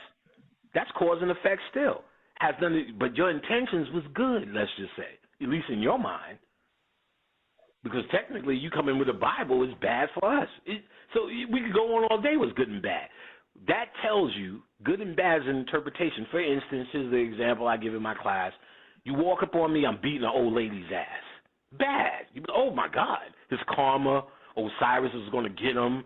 Look what he's doing to the black lady. Then I go, well, she just killed 3 of my kids. Then you go, oh, shit, Panic is dishing out justice. She's getting what she deserves. So that same act Right. can be looked upon as good or bad depending on what the circumstance is, which means it's an earthly interpretation and not a universal fact or truth. So that's where you would that's where, like I said, I wouldn't debate nobody with this, but that's the way you need to look at it. Does it stand true through levels of reality, or is it something that's true because of my social situation? You get what I'm saying? See, we say cutting off a man's arm is bad, but they believe that's normal if you steal in Iran. Or I'll do you one better. It says clearly in the Christian Bible, thou shalt not kill. But you got 90% of Christians in the war doing what? Killing motherfuckers. And they think they're doing justice. So we can go back and forth. It's good and bad, evil is all an interpretation and a perspective. If I was a slave master, what did I say about slavery? Exactly what they said. It is justified. They are animals. This is how God wants it to be. This is how the Bible said it should be. We're doing our duty to enslave this man. We're doing good. Then you have the slave. Wasn't so good. I don't think we need to go through that one. It wasn't so good. Or then you have people saying, Rodney King, he was trying to get away. He was trying to get off the ground. And then you have other people saying, these cops are brutalizing and giving the ass whipping of the lifetime. When you see that type of thing, that should be your warning sign. When you see where people can debate, you automatically out of something spiritual. The spiritual should hold truth through all planes of existence: spiritual, mental, and physical. Spiritual, mental, and physical, the 3 planes. Mm-hmm. If you can hold that truth throughout, then you're on to something. There could be differences, but at least you need some sort of guide to say, this is some earthly shit here I'm dealing with, and this is some shit that goes beyond the earth. So when you talk about good and evil, it goes beyond the earth. It doesn't go beyond the earth. That's all interpretation. The things we call laws, as Dr. Amos said, are nothing but rules. And they only matter because there's a police force to enforce them. Other than that, there's only 7 universal laws that we recognize. Those are the laws of Tahuti, and that's what's real. They'll say nothing about good and evil, but they do talk about cause and effect. Well, once again, Dr. Bass, another good spiritual teacher, speaker, whatever you want to call them, sharing the good stuff. And again, I really don't have anything much to say on that part because, for real, us being conscious, self-professed spiritual individuals, we should really only recognize the 7 major spiritual laws, the laws of Jehuti and all that good stuff. When you really talk about the laws of the state and whatnot, that's just stupid human shit. Because once again, if a alien race had to come, if a far more technologically advanced alien race had to come, just like in the movies, cartoons, and TV shows, and they needed to get whatever resource or whatever reason it is that they came to this world, for them, subjugating or killing off a majority of the so-called dominant species of this planet would be a good thing to them.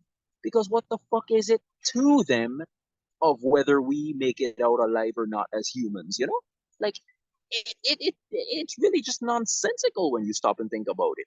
And of course, we know that the movies almost always have the aliens lose because, yeah, humans really think that they're better than what their achievements have led them to believe. But suffice it to say, we're not. That's literally the here nor there. But The seven universal laws are really the only thing we should recognize. Everything else is literally just made up stupid human shit. Like this is the stuff that we constantly have to. And look, I'm not saying stuff like, okay, stuff like pedophilia and all that bullshit. You should be good enough. You should be wise enough to realize that, hey, that is just shit. There is no pleasure that you're gonna possibly be getting as a conscious, decent individual. You cannot get enjoyment out of stuff like pedophilia. But then again, when it comes to lower vibrational entities, they get a complete kick out of that stuff, bro. So even then, what is evil to me is good to them. And that is the stuff that we should move beyond. And again, just like the ancient spiritual system said, bro, humanity is ultimately what we should move beyond, because a caterpillar does not go in a cocoon to become a caterpillar. It becomes a butterfly. Take it away, Dr. Bass. Take it away, bro.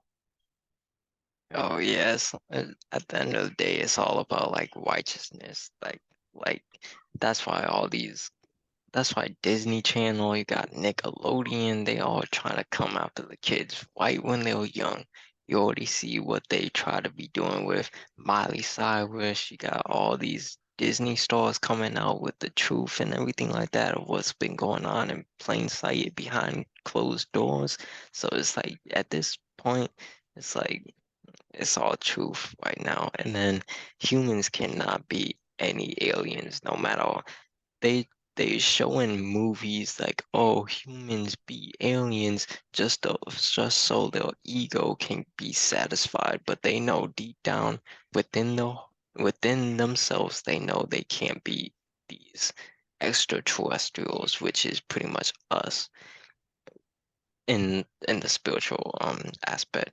And then Thank you very much, Dr. Bass. This is stuff that people should be aware when they say alien invasion, this alien invasion, that. Truth be told, is that these motherfuckers were always talking about us. They were never referring to any other extraterrestrials, even though such beings do exist. Because if you know of the Galactic Federation, well, yeah, you would already be aware of this. But even then, we are the extraterrestrials that these human beasts be talking about, because they already know based off of our genetics that we are completely different from them. And it's very interesting to me, Dr. Bass, that these motherfuckers, right? They they always coming out with these movies about alien invasion, this alien invasion, that. But then why are a majority of so-called white people, non-melanated people, why are they continuously saying aliens don't exist? And or even when you go to the so-called white people who have been abducted and whatnot, people still want to shun their stories. Once again, shunning. People shun their stories like as if it's nothing but a bunch of hoopla. Oh, they probably took drugs, or they just had an epileptic seizure or some fuck like that. Like coming up with all type of shit. But just like what Bobby Hemmett said a long time ago, it's always only a matter of time before the right energies, the right celestial alignments come in, so that the consciousness of a people may awaken. Because the truth of the whole matter is, Dr. Bass, it's really only a matter of time before everybody receives that rude awakening and realize, oh shit, the aliens been living among us. But and even the damn Bible itself says, you don't know if you're entertaining angels, like literally Enoch the Freestyle Prince and Dr. Mumbi. They mentioned this not long ago. You don't even know if there are literally angelic beings living amongst you. You don't even fucking realize. Like, bro, it's just so deep, right? Take it away, Dr. Bass. oh yeah, it's like, and most people think it's like, let's just say aliens that's gonna come from above, but they don't even realize like, hey, they might be down the street, they might be in the oceans, they might be in Antarctica. You get what I'm saying? It's like right in front of them. And then for like their aliens and their predators in these movies and TV shows, guess what? They all melanin and they have locks. So you already know they will be talking about us because we are their antichrist. And then with hand signs and telepathic, that's like the will communication right now. And then even with Brother Panic, when he was talking about that grandma analogy, like when you first hear it, like, yeah, that's pretty funny. Like, don't beat up a grandma or nothing like that. But then, what if the grandma killed like your kids or whatnot? Like, so it's like that was pretty funny to see.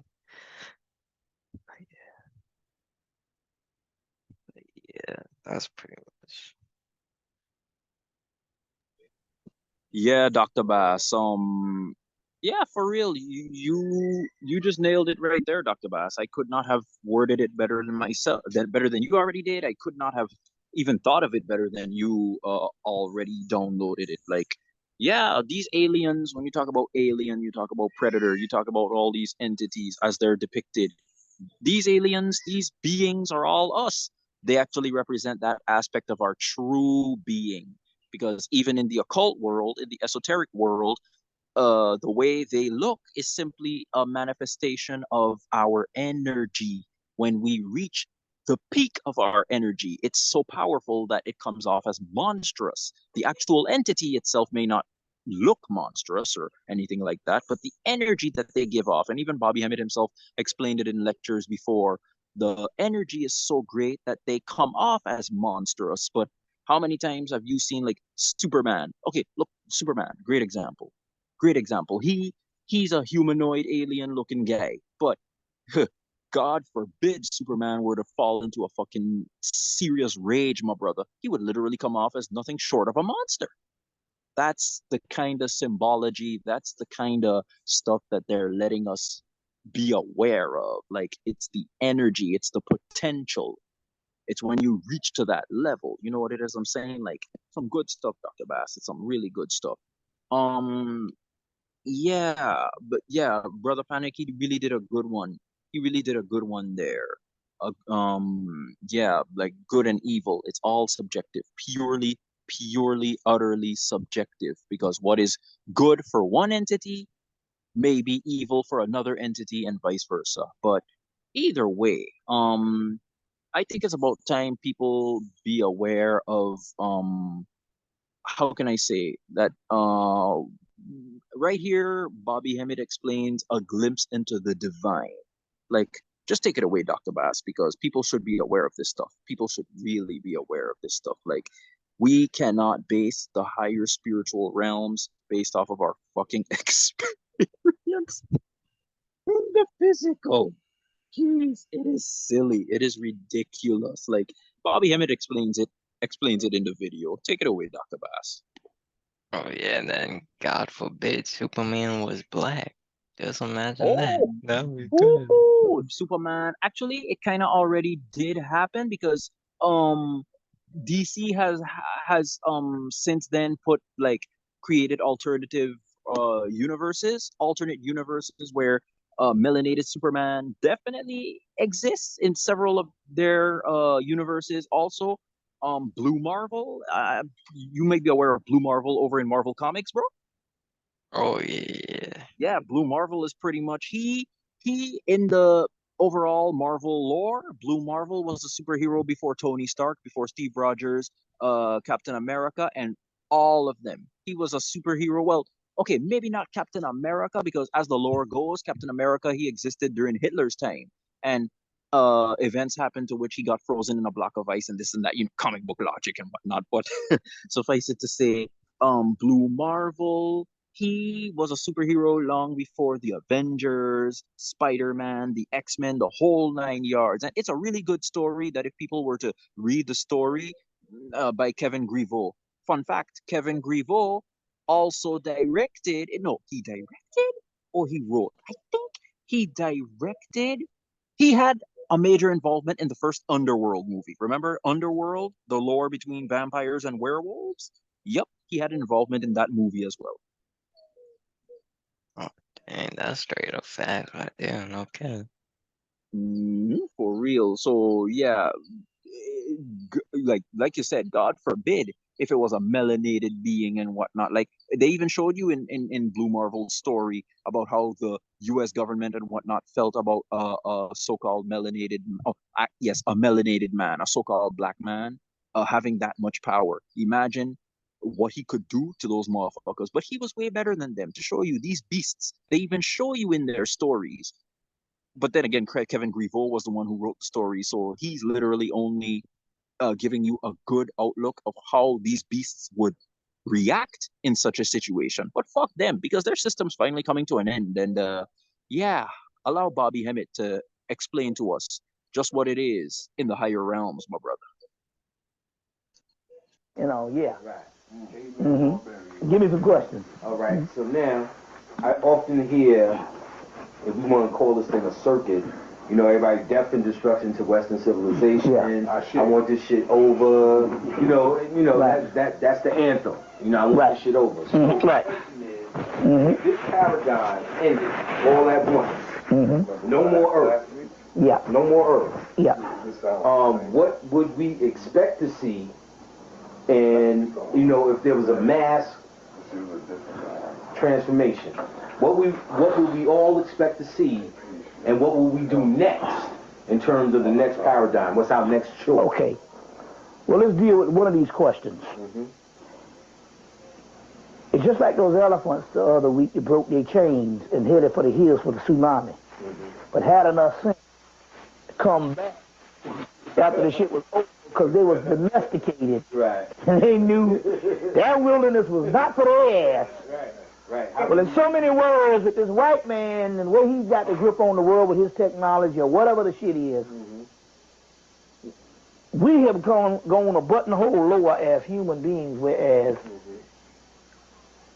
if this thing is not over and the white boy got up out of here, I don't want to even see this kind of world because it's going to be like the Road Warrior where you just see just people just killing each other and doing all kind of things because we have been made fucked up because of him. But it's not made for that. None of, and I want to get this right because a lot of the people still don't understand. We got in this Afrocentric thing and they think that we going to just go back to Africa and be free and the white man going to be going off the planet. It ain't like that. Been there, done that, got the t-shirt. We talk about the metamorphosis stage, and I talk about this over and over in my lectures. A caterpillar goes into a cocoon not to become a caterpillar, but become a butterfly. And in so many words, they say that this realm that we are on, you have a child, you have an infant, you have a child, you have a teenager, and you have a young adult. In this level that we have been on, has been in humanity, although we have grown people. I'm talking about in the black, this was outside of white people. It was almost like our teenage years. It was almost like our teenage years. Humanity is yet to go into its adult stage.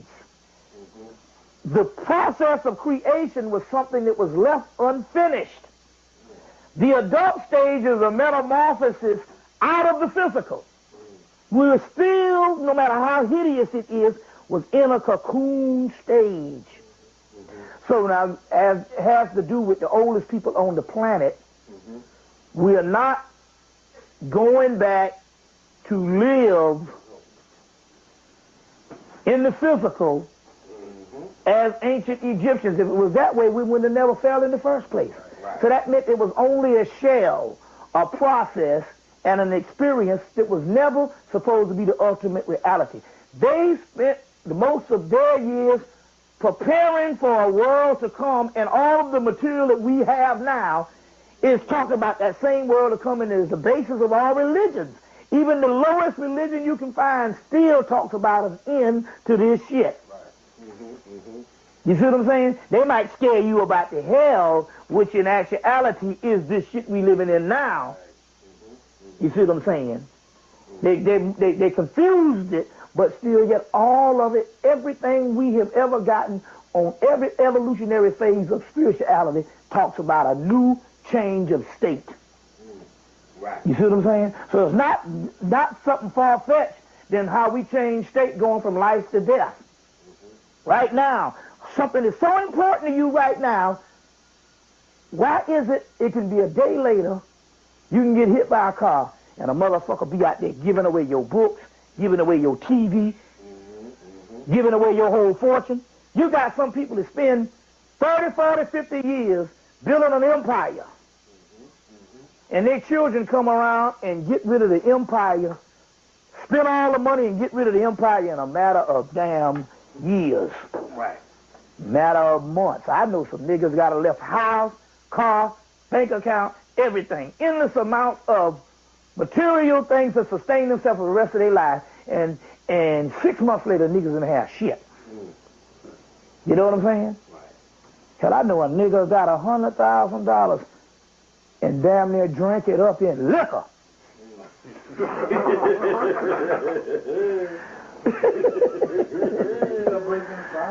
You see what I'm saying? You see, now the point I'm trying to make here is the state that we're talking about. Where you at on them lectures? Where are you at? We got about one more good one after this, but okay, yeah, okay, just what's on okay. paper. That's just what's on okay, the state that we're talking about here. Two aspects of it. If we did know the ultimate reality, it wouldn't be no fun of trying to get there. There's got to be something, like they say, ultimately it's never been done before. See, I'll give you some of my states of initiation. I was doing some stuff, and I went to a certain level. And I said, well, I completed this. Let me go to the next level. And let me go to the next level. And somewhere around 2001, I started getting in a certain gray area to when somebody was asking me, well, what next? I said, I don't know. It's never been done before. We are creating as we go along. Now, on the other hand, it's kind of hard for us to contemplate what it is to be a true God and goddess. It's about like a dog. He might say, well, let's say if a dog is going to turn human tomorrow. He might have an idea what it is to be a human. But it might be his idea of a dog's idea to be a human. So let's say a dog say, you know, I don't have the means as a dog to go get Alpo for myself. But when I become a human, I could walk to a refrigerator and have Alpo all the time. Even a child. Even a child to an adult. Even a child to an adult. They don't have any idea. They don't have idea. They will go, well, you know, when I get grown, I'm going to have ice cream every day. They think food coming from the refrigerator. They think food is coming from the refrigerator. They think a baby is coming from the doctor or whatever. You understand the concept here? So the dog might say, well, I'm going to have Alpo every damn night from the refrigerator or whatever. Motherfucker, you won't even be eating goddamn Alpo if you are a human. So it's hard to fathom what it is. We can only go by what was left behind of people who have gone to certain levels and left all this, chronicle all this stuff here. But I want to say this before we go further than that. It's almost what I heard 10 years ago or 11 years ago, where we fall short and always getting fucking exploited by white folks and getting killed, because even when it comes to us, we think that white folks are humane like us. And it's hard for us to fathom how a monster functions or a sociopath. A sociopath is a motherfucker, no matter what they do all over the world, they don't think they did nothing wrong. And this is the white race. They might say, we have sociopaths in our race. No, motherfucker, your race is sociopath to other races. Exactly. You understand what I'm saying? So they say, you can't even fathom the mind of the white man. It's such an alien to you.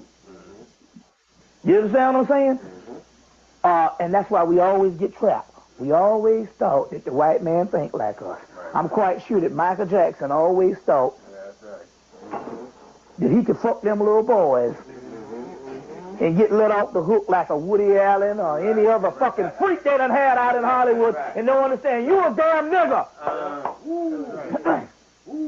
You see what I'm saying? And we get caught in the same shit all the fucking time. I just want to throw that in there. Anyway, going back. Pause it But quick, anyway, Dr. going Bass. back. You heard that shit? You heard that fucking shit, Dr. Bass? Like, everything Bobby just spouted out right there. From a baby's perspective of thinking, oh, ice cream like came infinitely from the freezer. Babies just came from the doctor. A dog might think becoming a human, he gonna naturally have Alpo come out the fridge. First of all, who the fuck puts Alpo or dog food in the fucking fridge every Oh my goodness, Dr. Bass, I will never fully comprehend how people do things, but then again, I am just a manifestation of source consciousness, so hey, to each their own, but you get what it is I'm saying, right, Dr. Bass? Like, Michael Jackson, I'm not saying he was perfect or anything, but goodness, based off of what you said earlier, Dr. Bass, if this man with his power and influence really spoke against the fucking system, we probably could have been experiencing a melanated conscious awakening many cycles prior to what we're seeing now because the system is just that fucked up. But and while I do give shout out to Bobby for mentioning about how non-melanated people are just completely different from us from a mind perspective, do remember we are not the mind. We are the beings who monitor or are aware of the mind as well as thoughts and all of that. Big shout out to Muji on that one, as well as Eckhart Tolle with his book Practicing the Power of Now. We need to be aware that all of our enemies, all of our friends, all of our families, the gods, the demons, and all that nonsense, all those labels are all labels that simply reflect back on us, which ties back into what Bobby is explaining about a glimpse into the divine. We are these great, powerful beings. We honestly allowed ourselves to come back into this realm, bro, for whatever reason. Be it we were jumped in the spiritual realm and were forced to be put into this experiment, or we willingly put ourselves into this experiment just so we could really put ourselves to the test to try to remember who it is that we are. Regardless, it is amazing, Dr. Bass, that it's so easy for people to blame others, but they can't just stop, look in the mirror. Dr. Michael Jackson himself sang it already. I'm looking at the man in the mirror because that's who you really have control over. Forget everyone else. They're going through their own experiences. They've got their own demons to conquer. They've got their own obstacles to overcome and whatnot. Dr. Bass, it all starts with us. Yet it is amazing to me that people are still stuck with this motherfucker coming from the sky, having to come save them, carry them to a kingdom of which they did not work on themselves mentally, emotionally, spiritually. So you know it's only a matter of time. I literally just give the kingdom of heaven a week for everybody who Jesus carried in that fucking kingdom to fuck it all up. I literally give, to make it even better, I probably give it just a few days for them to fuck up the kingdom of heaven because they did not work on themselves, Dr. Bass. But we already spoke about it many times over. Jesus would literally just come tell them, oh, sorry, I gave you all the instructions and the texts and the documents necessary in order to really listen to what it is that I said, read what I said carefully so that you could tap into that power on your own. But yeah, you didn't really work on yourself. So I'm going to go back to my kingdom now. Bye. Like, for real, Dr. Bass, why would a being who already conquered the physical material world possibly want to come back for a bunch of motherfuckers who could not even figure out how to pay their own fucking light bill? Like, that is just absolutely insane when you stop and think about it. But either way, all of that's just an illusion because remember the movie The 13th Floor? All of reality is an illusion. Michael Talbot's book, The Holographic Universe. It's all an illusion. Even the Kabbalion explains it. While we do not preach for you to completely deny the world that you're experiencing, the reality of it all is you should transmute those experiences. If it's a undesirable experience, just transmute it into a desirable experience. But yeah, Dr. Bass, To put it plain and simple, people have work to do on themselves, but unfortunately, I think they're too caught up in the illusions and the vices of this realm that they really believe that this is all there is to it, and that yeah, that I don't know, Dr. Bass. I really can't explain. Like, take it away, Dr. Bass. It's just, yeah, it's amazing. I have no time to focus on how people view the overall cosmic mind, as well as how they deal with their thoughts, because that's really all there is to it. Big shout out to Nuwapu for mentioning it. Brilliant ideas and whatnot do not come from an individual. They come from the cosmic source mind, straight up. It's individuals who allow themselves to tap into that cosmic source mind. That's when they start to realize, yeah, so this is really where the good stuff is at. But it often happens unconsciously among many individuals. But either way, take it away, Dr. Bass, because yeah, people need to fucking be aware that whether you're an atheist or whatever, everyone has the acknowledgement of some kind of a higher power that is responsible for everything. Straight up. Oh yeah, I feel like for some people, I feel like they know they'll like they have like those thoughts of like what could be like of like the cosmic energy and everything like that, but I feel like they're trying to like compress themselves to not fully go into it because they feel like, oh, maybe I'm gonna lose something, or I'm not ready for this path and everything like that. I don't know, but it kind of is all of like a mindset. So you have to choose that reality first and go full on deep into it, bef and choose it for yourself, and not let anyone else choose it for you. Because if they do, then you're just not ready and you're gonna be defensive of it. But yeah, like how it's like it's gonna be all like effed up because like of all the programs, because still a lot of people are still having those third dimensional programs that they've been beaten over in their minds with. So even if like all the so-called Caucasians left, we still have to deal with all these toxic melanated people who have that still that same mindset. So it's like at this point, it's like a lot of people gotta go at this point. And good thing you brought that up, Dr. Bass. It reminds me of when I started my spiritual awakening back in 2020, so called. Young Pharaoh himself already mentioned it. Suppose every so called white person went to sleep and didn't wake up. Guess what? The world is still going to be just as fucked up, if not worse. Because, bro, too many niggas, too many melanated people have already been caught up in the so-called white man's way of thinking, or the way he set up the system for other people other than himself to do things. But then again, if you remember Rod Hayes, big shout out to Rod Hayes, it's actually melanated people who are actually at the top running things. Think about it. We've been running this motherfucker for so damn long. Do you really think that we just relinquished all of our power to a people who are still the minority of the entire fucking planet?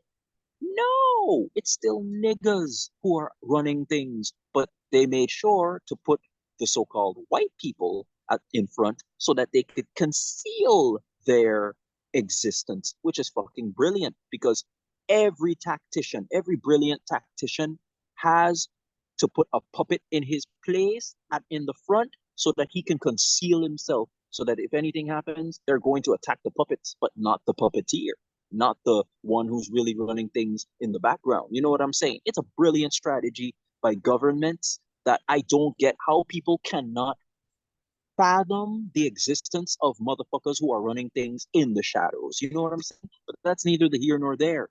Yes, if every non-melanated person went to sleep, the world would arguably become worse by the perspective of the masses, because they're so used to seeing that motherfucker that when if this bitch were to go extinct, these stupid motherfuckers, these coon niggas, these fucking house niggas, massa, they're gonna be just like fucking Samuel L. Jackson. I think it was at the end of Django. I think it's gonna be just like Samuel L. Jackson at the end of Django. Oh, massa, you Why did you don't leave me, massa? Like, fuck you and fuck your goddamn massa, you piece of shit. Because to begin with, we are part of this world. We don't run this world. If nature really wanted to, she would wipe out each and every last single individual being on this realm, point blank, period. But hey, nature knows that the few elect um chosen ones, for lack of a better term, have to awaken in order to restore that mayat, that cosmic balance. I pass it back on to you, Dr. Bass. Oh yeah, that's very fast because like with everything, it's like they put up puppets for puppet masters, and that we all see what's going on, you know. But yeah, put it good, bro. Yeah, Dr. Bass, let's allow Bobby to finish this one. We only can imagine, but I can say this, and this is the greatest explanation that came to me. Take the mythology of Horus, Shiva, Vishnu, Aset, Osar, or anybody that you have admired as a high god. I'll break it down to superheroes. Because Heru and hero is the same thing. So let's say any of your Superman, well, Batman is a human with gadgets and shit. Right.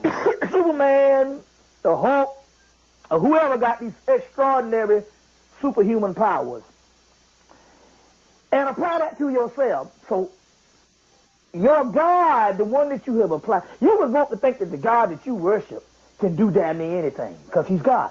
Well, you take the same motherfucker that you did to conjure up what you thought God was and apply it to yourself. And that's some powerful shit. Like I said, one of my shit is I'm going to become a damn orgasm for a damn 1,000 years. But then again, let me break this down. I was saying that. Now, I was saying that 5 years before I broke into the tantric aspect and really found out what an orgasm is. Whenever you have that orgasm, you are actually going into another dimension, and you're dwelling with the gods for a few minutes before that dimension closes back up. So in actuality, that is the euphoria of what a god is like. Goddamn. Right. I say goddamn. Rich talks about that all the time. I say. You see what I'm saying? That is that glimpse into the divine is what you're actually experiencing or whatever. You see what I'm saying? I just hope that that motherfucker don't get old on the other side. But then again, on the other hand, I don't see motherfuckers trying to come back here. Right. You see what I'm saying? So There you go. just to give you some type of concept, and it's almost as to say, it can be what your fantasy is. Anything that you ever wanted to do, or ever wanted to be, or anything you ever wanted to do, you understand what I'm saying? You create it in your mind. So you might be a god, but you might have a fleet of Mercedes-Benz. But I'm quite sure a god ain't really worrying about that. Because that's the dog again thinking it's a human. But I'm just trying to say here is whatever it's going to be, it's going to be unimaginable. Right. You see what I'm saying? Well, Dr. Bass, all I could say for that one is not only was it plain and simple, but Bobby makes mention of several things that I remember Reginald Crossley. Once again, get the book, Reginald Crossley's The Voodoo Quantum Leap. He explains about how the afterlife in and of itself, when you shed, because people need to remember, death is the ultimate frontier. Death is the ultimate liberator. Death is the final destination. All it really is, just picture Indiana Jones taking off his signature brown leather jacket and putting it on a chair. Jeez, shit, so good I could barely speak.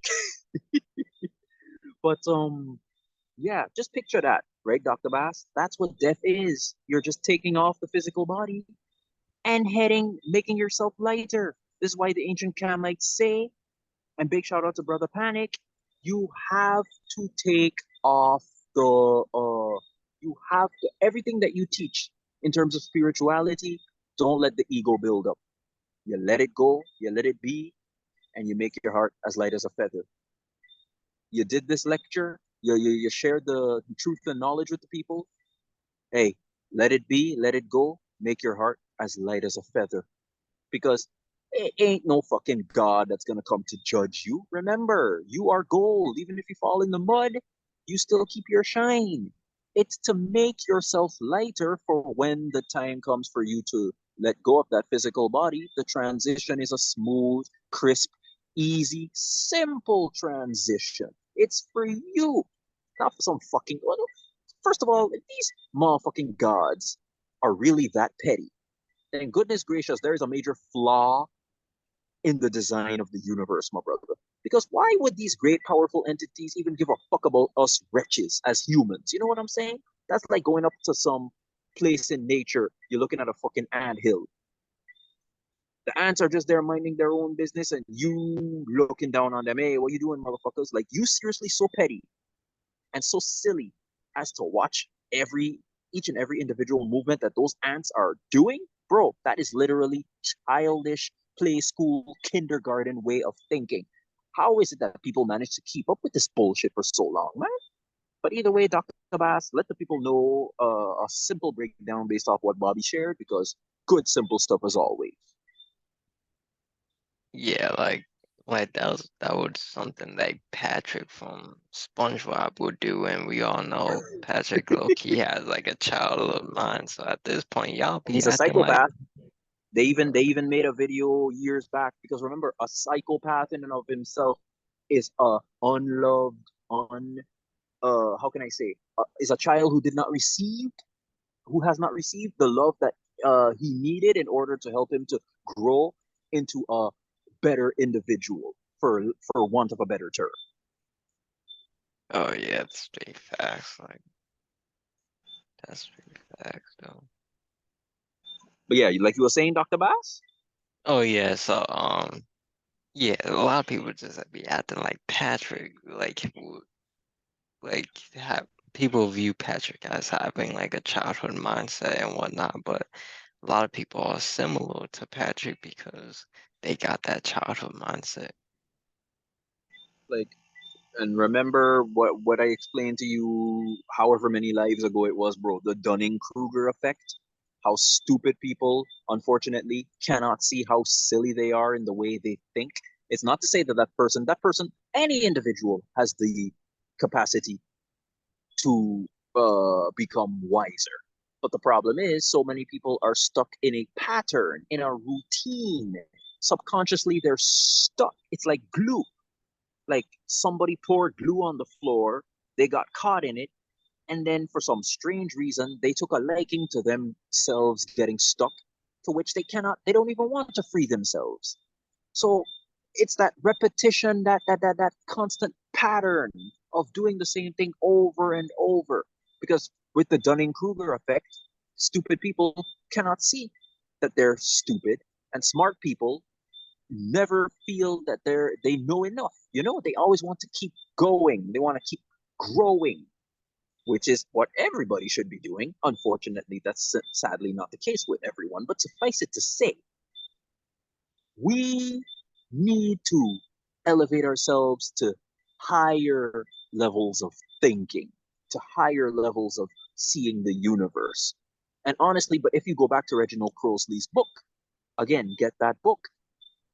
The afterlife is whatever the fuck you can make it out to be, especially when you're talking about the multiverse. Because remember, even in Marvel Comics, the Beyonders, who are beings who exist beyond the multiverse, these great, powerful, near omniscient beings, they exist outside of the multiverse. They could pretty much mold the main multiverse itself into whatever it is they see fit.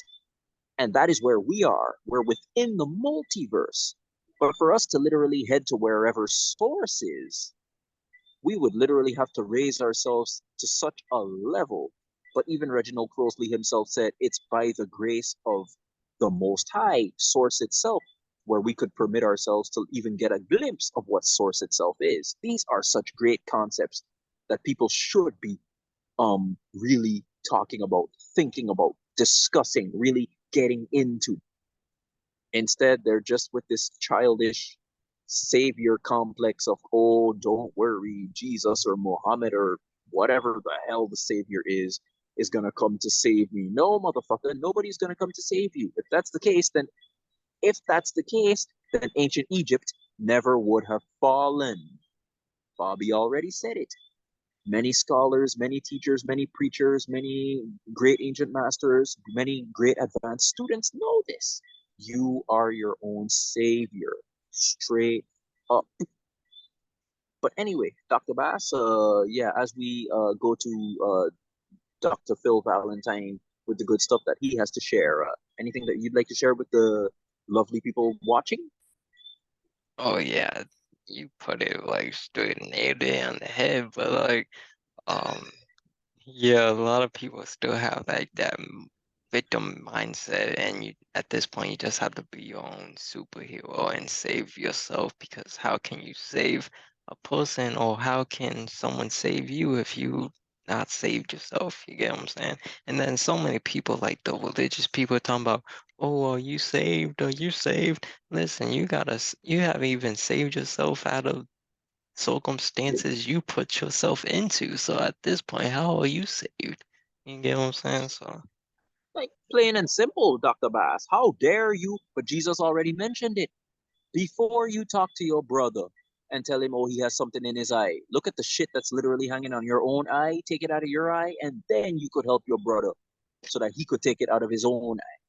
So, like, yeah, it's amazing to me that you could find this stuff in the Bible, but people still cannot get past the religious, regurgitated, childish nonsense of the book itself. Like, it's really pathetic and sad, but Dr. Bass, it just is what it is. We cannot encroach people's free will. If your free will is to literally go ahead with the system, hey, by all means, just like the Matrix movies, go right ahead. But I myself am freeing myself from this bullshit. Straight up. Straight up. yeah, straight up.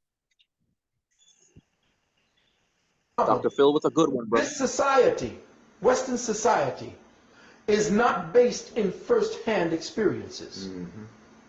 Western society is based on vicarious experiences, which means we go to movies, TVs, we go to different shows to see other people enjoy first-hand experiences with us.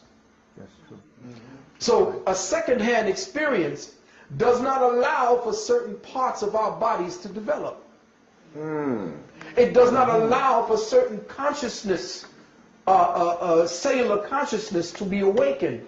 Because when you take away first-hand experience, you take away the soul's ability to interface with the moment on an organic level, and thus traps the spirit or the soul in a paradigm always looking for itself, which is a first-hand experience with itself.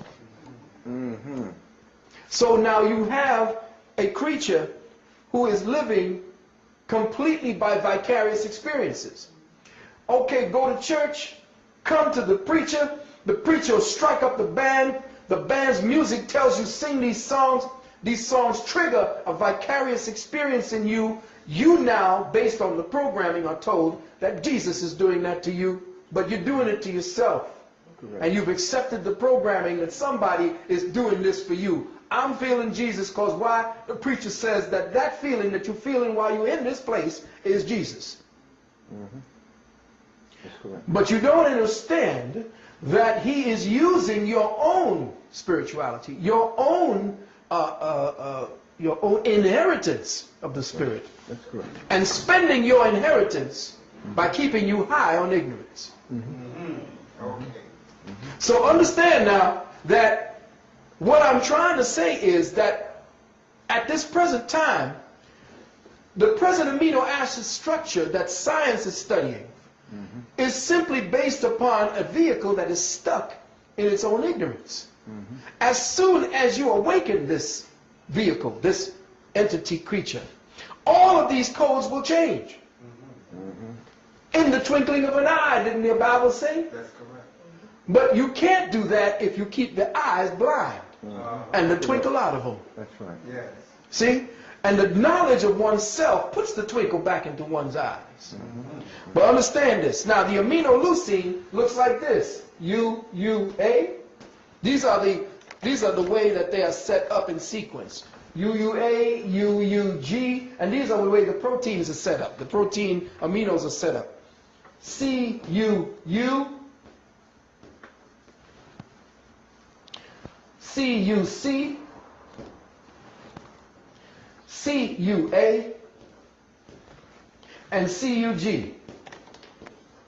Now, if you're looking at it, we have 6 completely different chemical combinations, but they all still add up. These 6 different completely chemical combinations. These are 6 completely different chemical combinations for amino acids, but they all add up to leucine. Which means, and this is happening throughout the whole DNA helix, which means that humanity is stuck or locked down in a consciousness of redundancy. The consciousness redundancy that we are presently locked down in means that we can't see to the next phase of our development in the journey of life.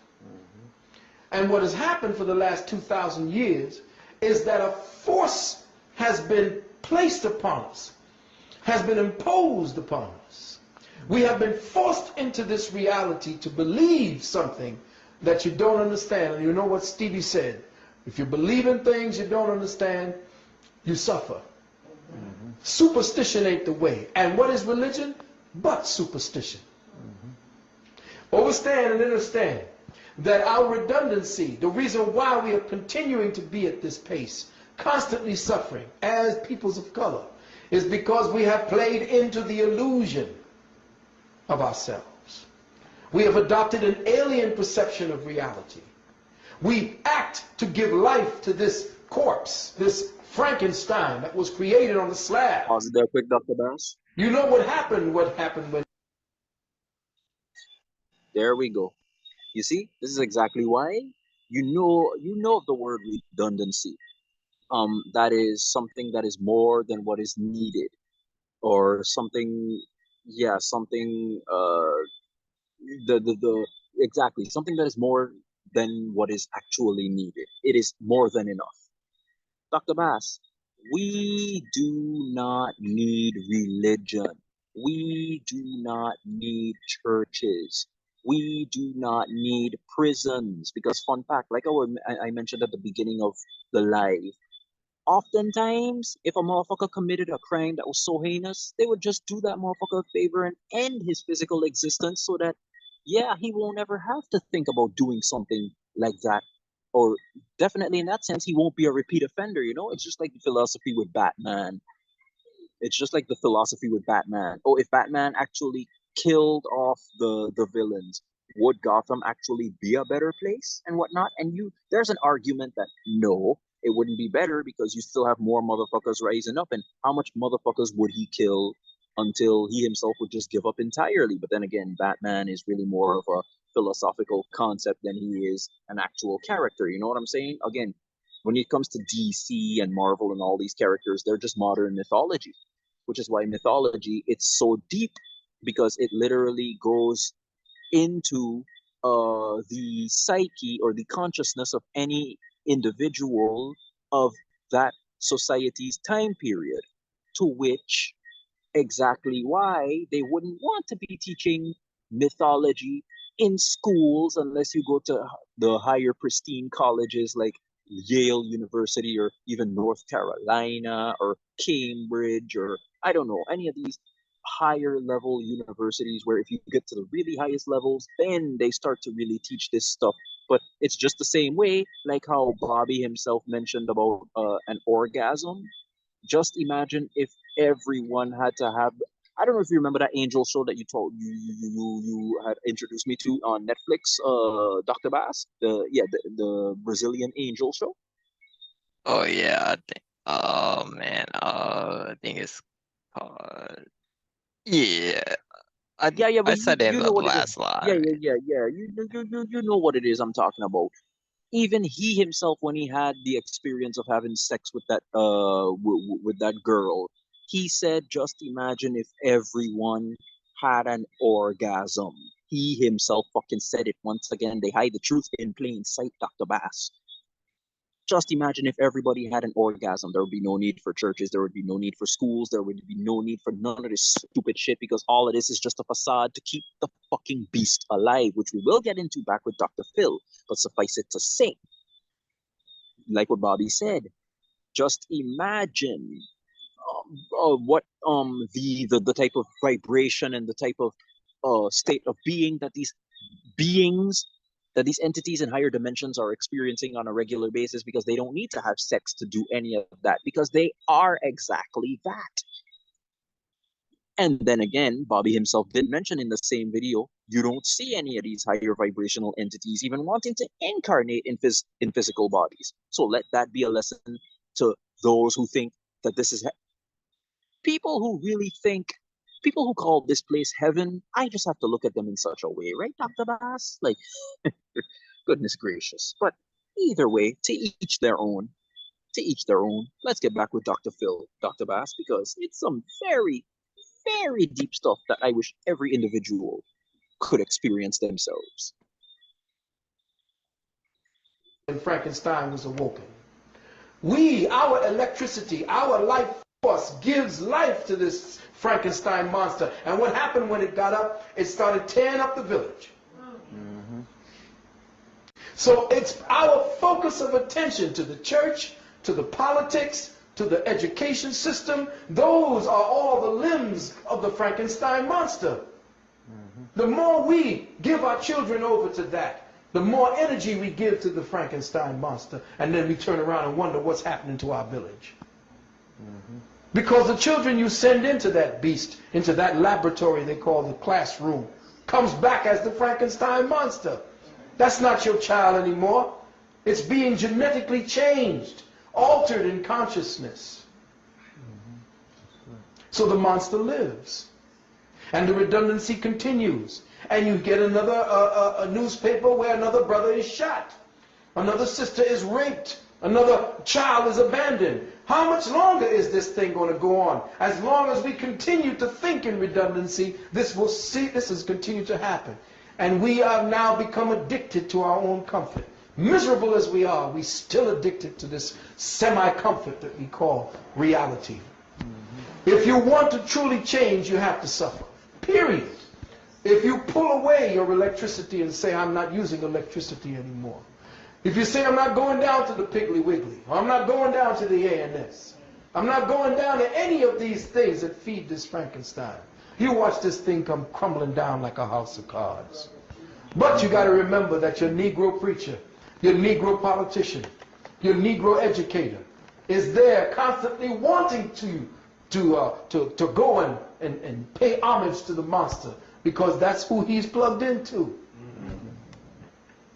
I didn't care that Sharpton was speaking at some Democratic National Convention. That ain't going to change Harlem. No. Harlem is dying. Yes. Rango gave that away. Yes, he did. That's your other Negro politician. They're there to serve the illusion, to serve Dr. Frankenstein. And it's your DNA that's being perverted every day by the way that they're putting their foods. They're converting the foods and perverting the foods, and you go in there and eating anything and everything that comes into your community. Correct. And eating is a form of communication. Know that. I spoke about that in my nanogenetic mind control.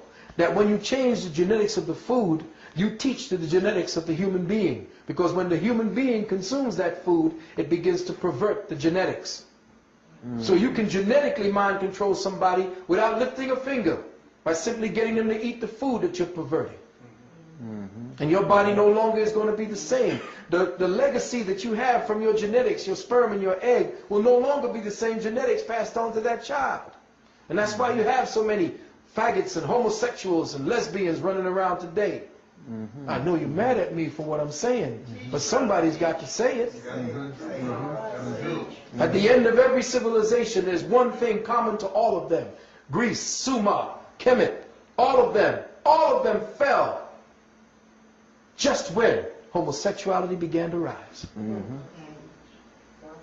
Go back to all of their histories and see if I'm lying. Mm-hmm. And that's based on perverted genetics. Mm-hmm. So understand and understand that what we're doing right here is not just floating off the top and putting up theories or what do you call it. This is a science that they will never teach in school. They'll never teach the young genetic student why is there such a redundancy just to one amino acid.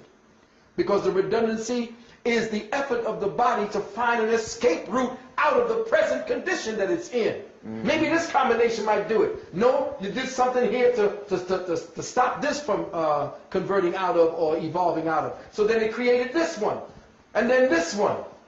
All of it indications of the body trying to find a way out of it because, as a byproduct of life, it is in motion constantly.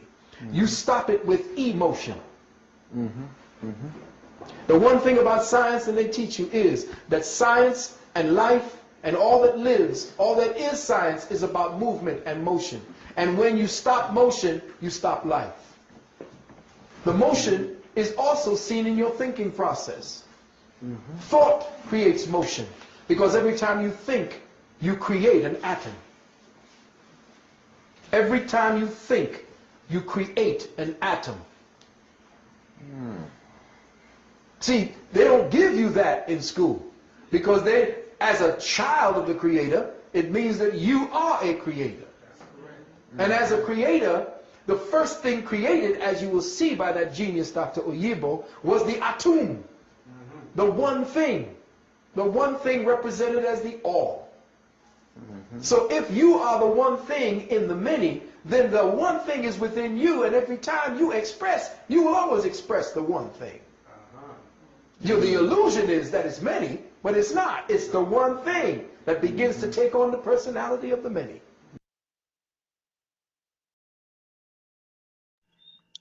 Well, Dr. You are Bass, within I 20 think... years of retirement, or if you're already retired. Yes, Ron Paul. Yes, thank you very much. Honestly, I think that's literally one of the few individuals, especially as a Caucasian, that you could respect because he definitely is a knowledgeable individual who has insights on how the mechanisms of the system works. So, like, yeah, big shout out to Ron Paul. And yeah, big shout out, even bigger shout out to Dr. Phil Valentine, Dr. Bass, because yeah, what can I say? Good stuff, and yeah, indeed, I don't have anything more to say apart from the fact that yeah, we're ready to wrap this up, and yeah, thank you very much for the opportunity, Dr. Bass. As you could see, it's literally started just about that time over here, and yeah, Dr. Bass, once again, thank you for the opportunity. Yeah, just give the people a rundown of everything that Dr. Phil Valentine shared, because just the fact that when you think, you create an atom, mind blowing. Oh yeah, cause like at this point we all know like we ourselves reproduce all like organs and all that other stuff. If we reproduce within ourselves, then we can reproduce ourselves, and then we can always choose our best self and keep going to like one thing I heard actually two things I heard. Oh, the first thing was if it feels good, it's from the universe. If it doesn't feel good, it's not from the universe. And then another thing I heard was about shadow work. They were saying like, oh, it's not, you don't always have to like heal or like look at back at the past and everything like that. When your higher self or when your new self or like your best self is like right there, so you can always just choose your best self instead of going back to all that past and everything like that. So yeah, it's something to think about. Oh, I think I know what it is you're talking about, because in reality, a sister, Seeking Savvy, I think that's her YouTube channel name, Seeking Savvy. I distinctly remember her saying, big shout out to her, by the way. She said about there comes a time, especially when doing shadow work and whatnot, you tap into your child self, you tap into your teenage self, you tap into your young adult self. These are all aspects of you that exist within you, my brother. They exist within you. It's literally a part of you. Like, why do you think it's so important when they say you you have to heal your inner child? But how many years has it been since you have not been a child anymore? Meaning to say, these are aspects of yourself you have to heal. You just nailed a great one on the head right there, Dr. Bass. Big shout out to you and super primal memory unlocked. Oh yeah, we killing it here. Yeah, good stuff, Dr. Bass. But yo, for real, Dr. Bass, it's redundancy. Religion is not necessary. The churches are not necessary. The mosques, the governments, all that stupid shit. The schools, completely unnecessary. Ooh, showing a little bit of venom action here. Melanin. I'm telling you, Dr. Bass, the study of melanin, the study of chaos, the study of the mind and how it links back to the universe. Not this stupid use the mind to this and that. Because modern science and whatnot, these motherfuckers, they so want to separate themselves from spirituality, like what Dr. Hilton Hotima said in his book, Man's Higher Consciousness. But every time their science leads them back to the higher spiritual realms, it's like they themselves put a limit on their own research, which is absolutely nonsensical because for you to acknowledge the spiritual is simply to acknowledge everything that the ancients have already taught. Because, hey, ancient Egypt might not have been the be all end all of humanity, and we know that for sure because that civilization.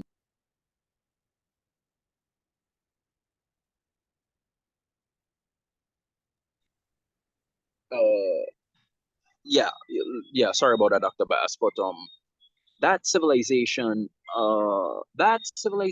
while it fell, I don't see motherfuckers out here building pyramids. I don't see motherfuckers out here building mastabas. I don't see motherfuckers out here building those great temples and whatnot, like they did it back in those ancient times. So obviously, it was something that these people had were tapped into that allowed them to do all of that. Checkmate.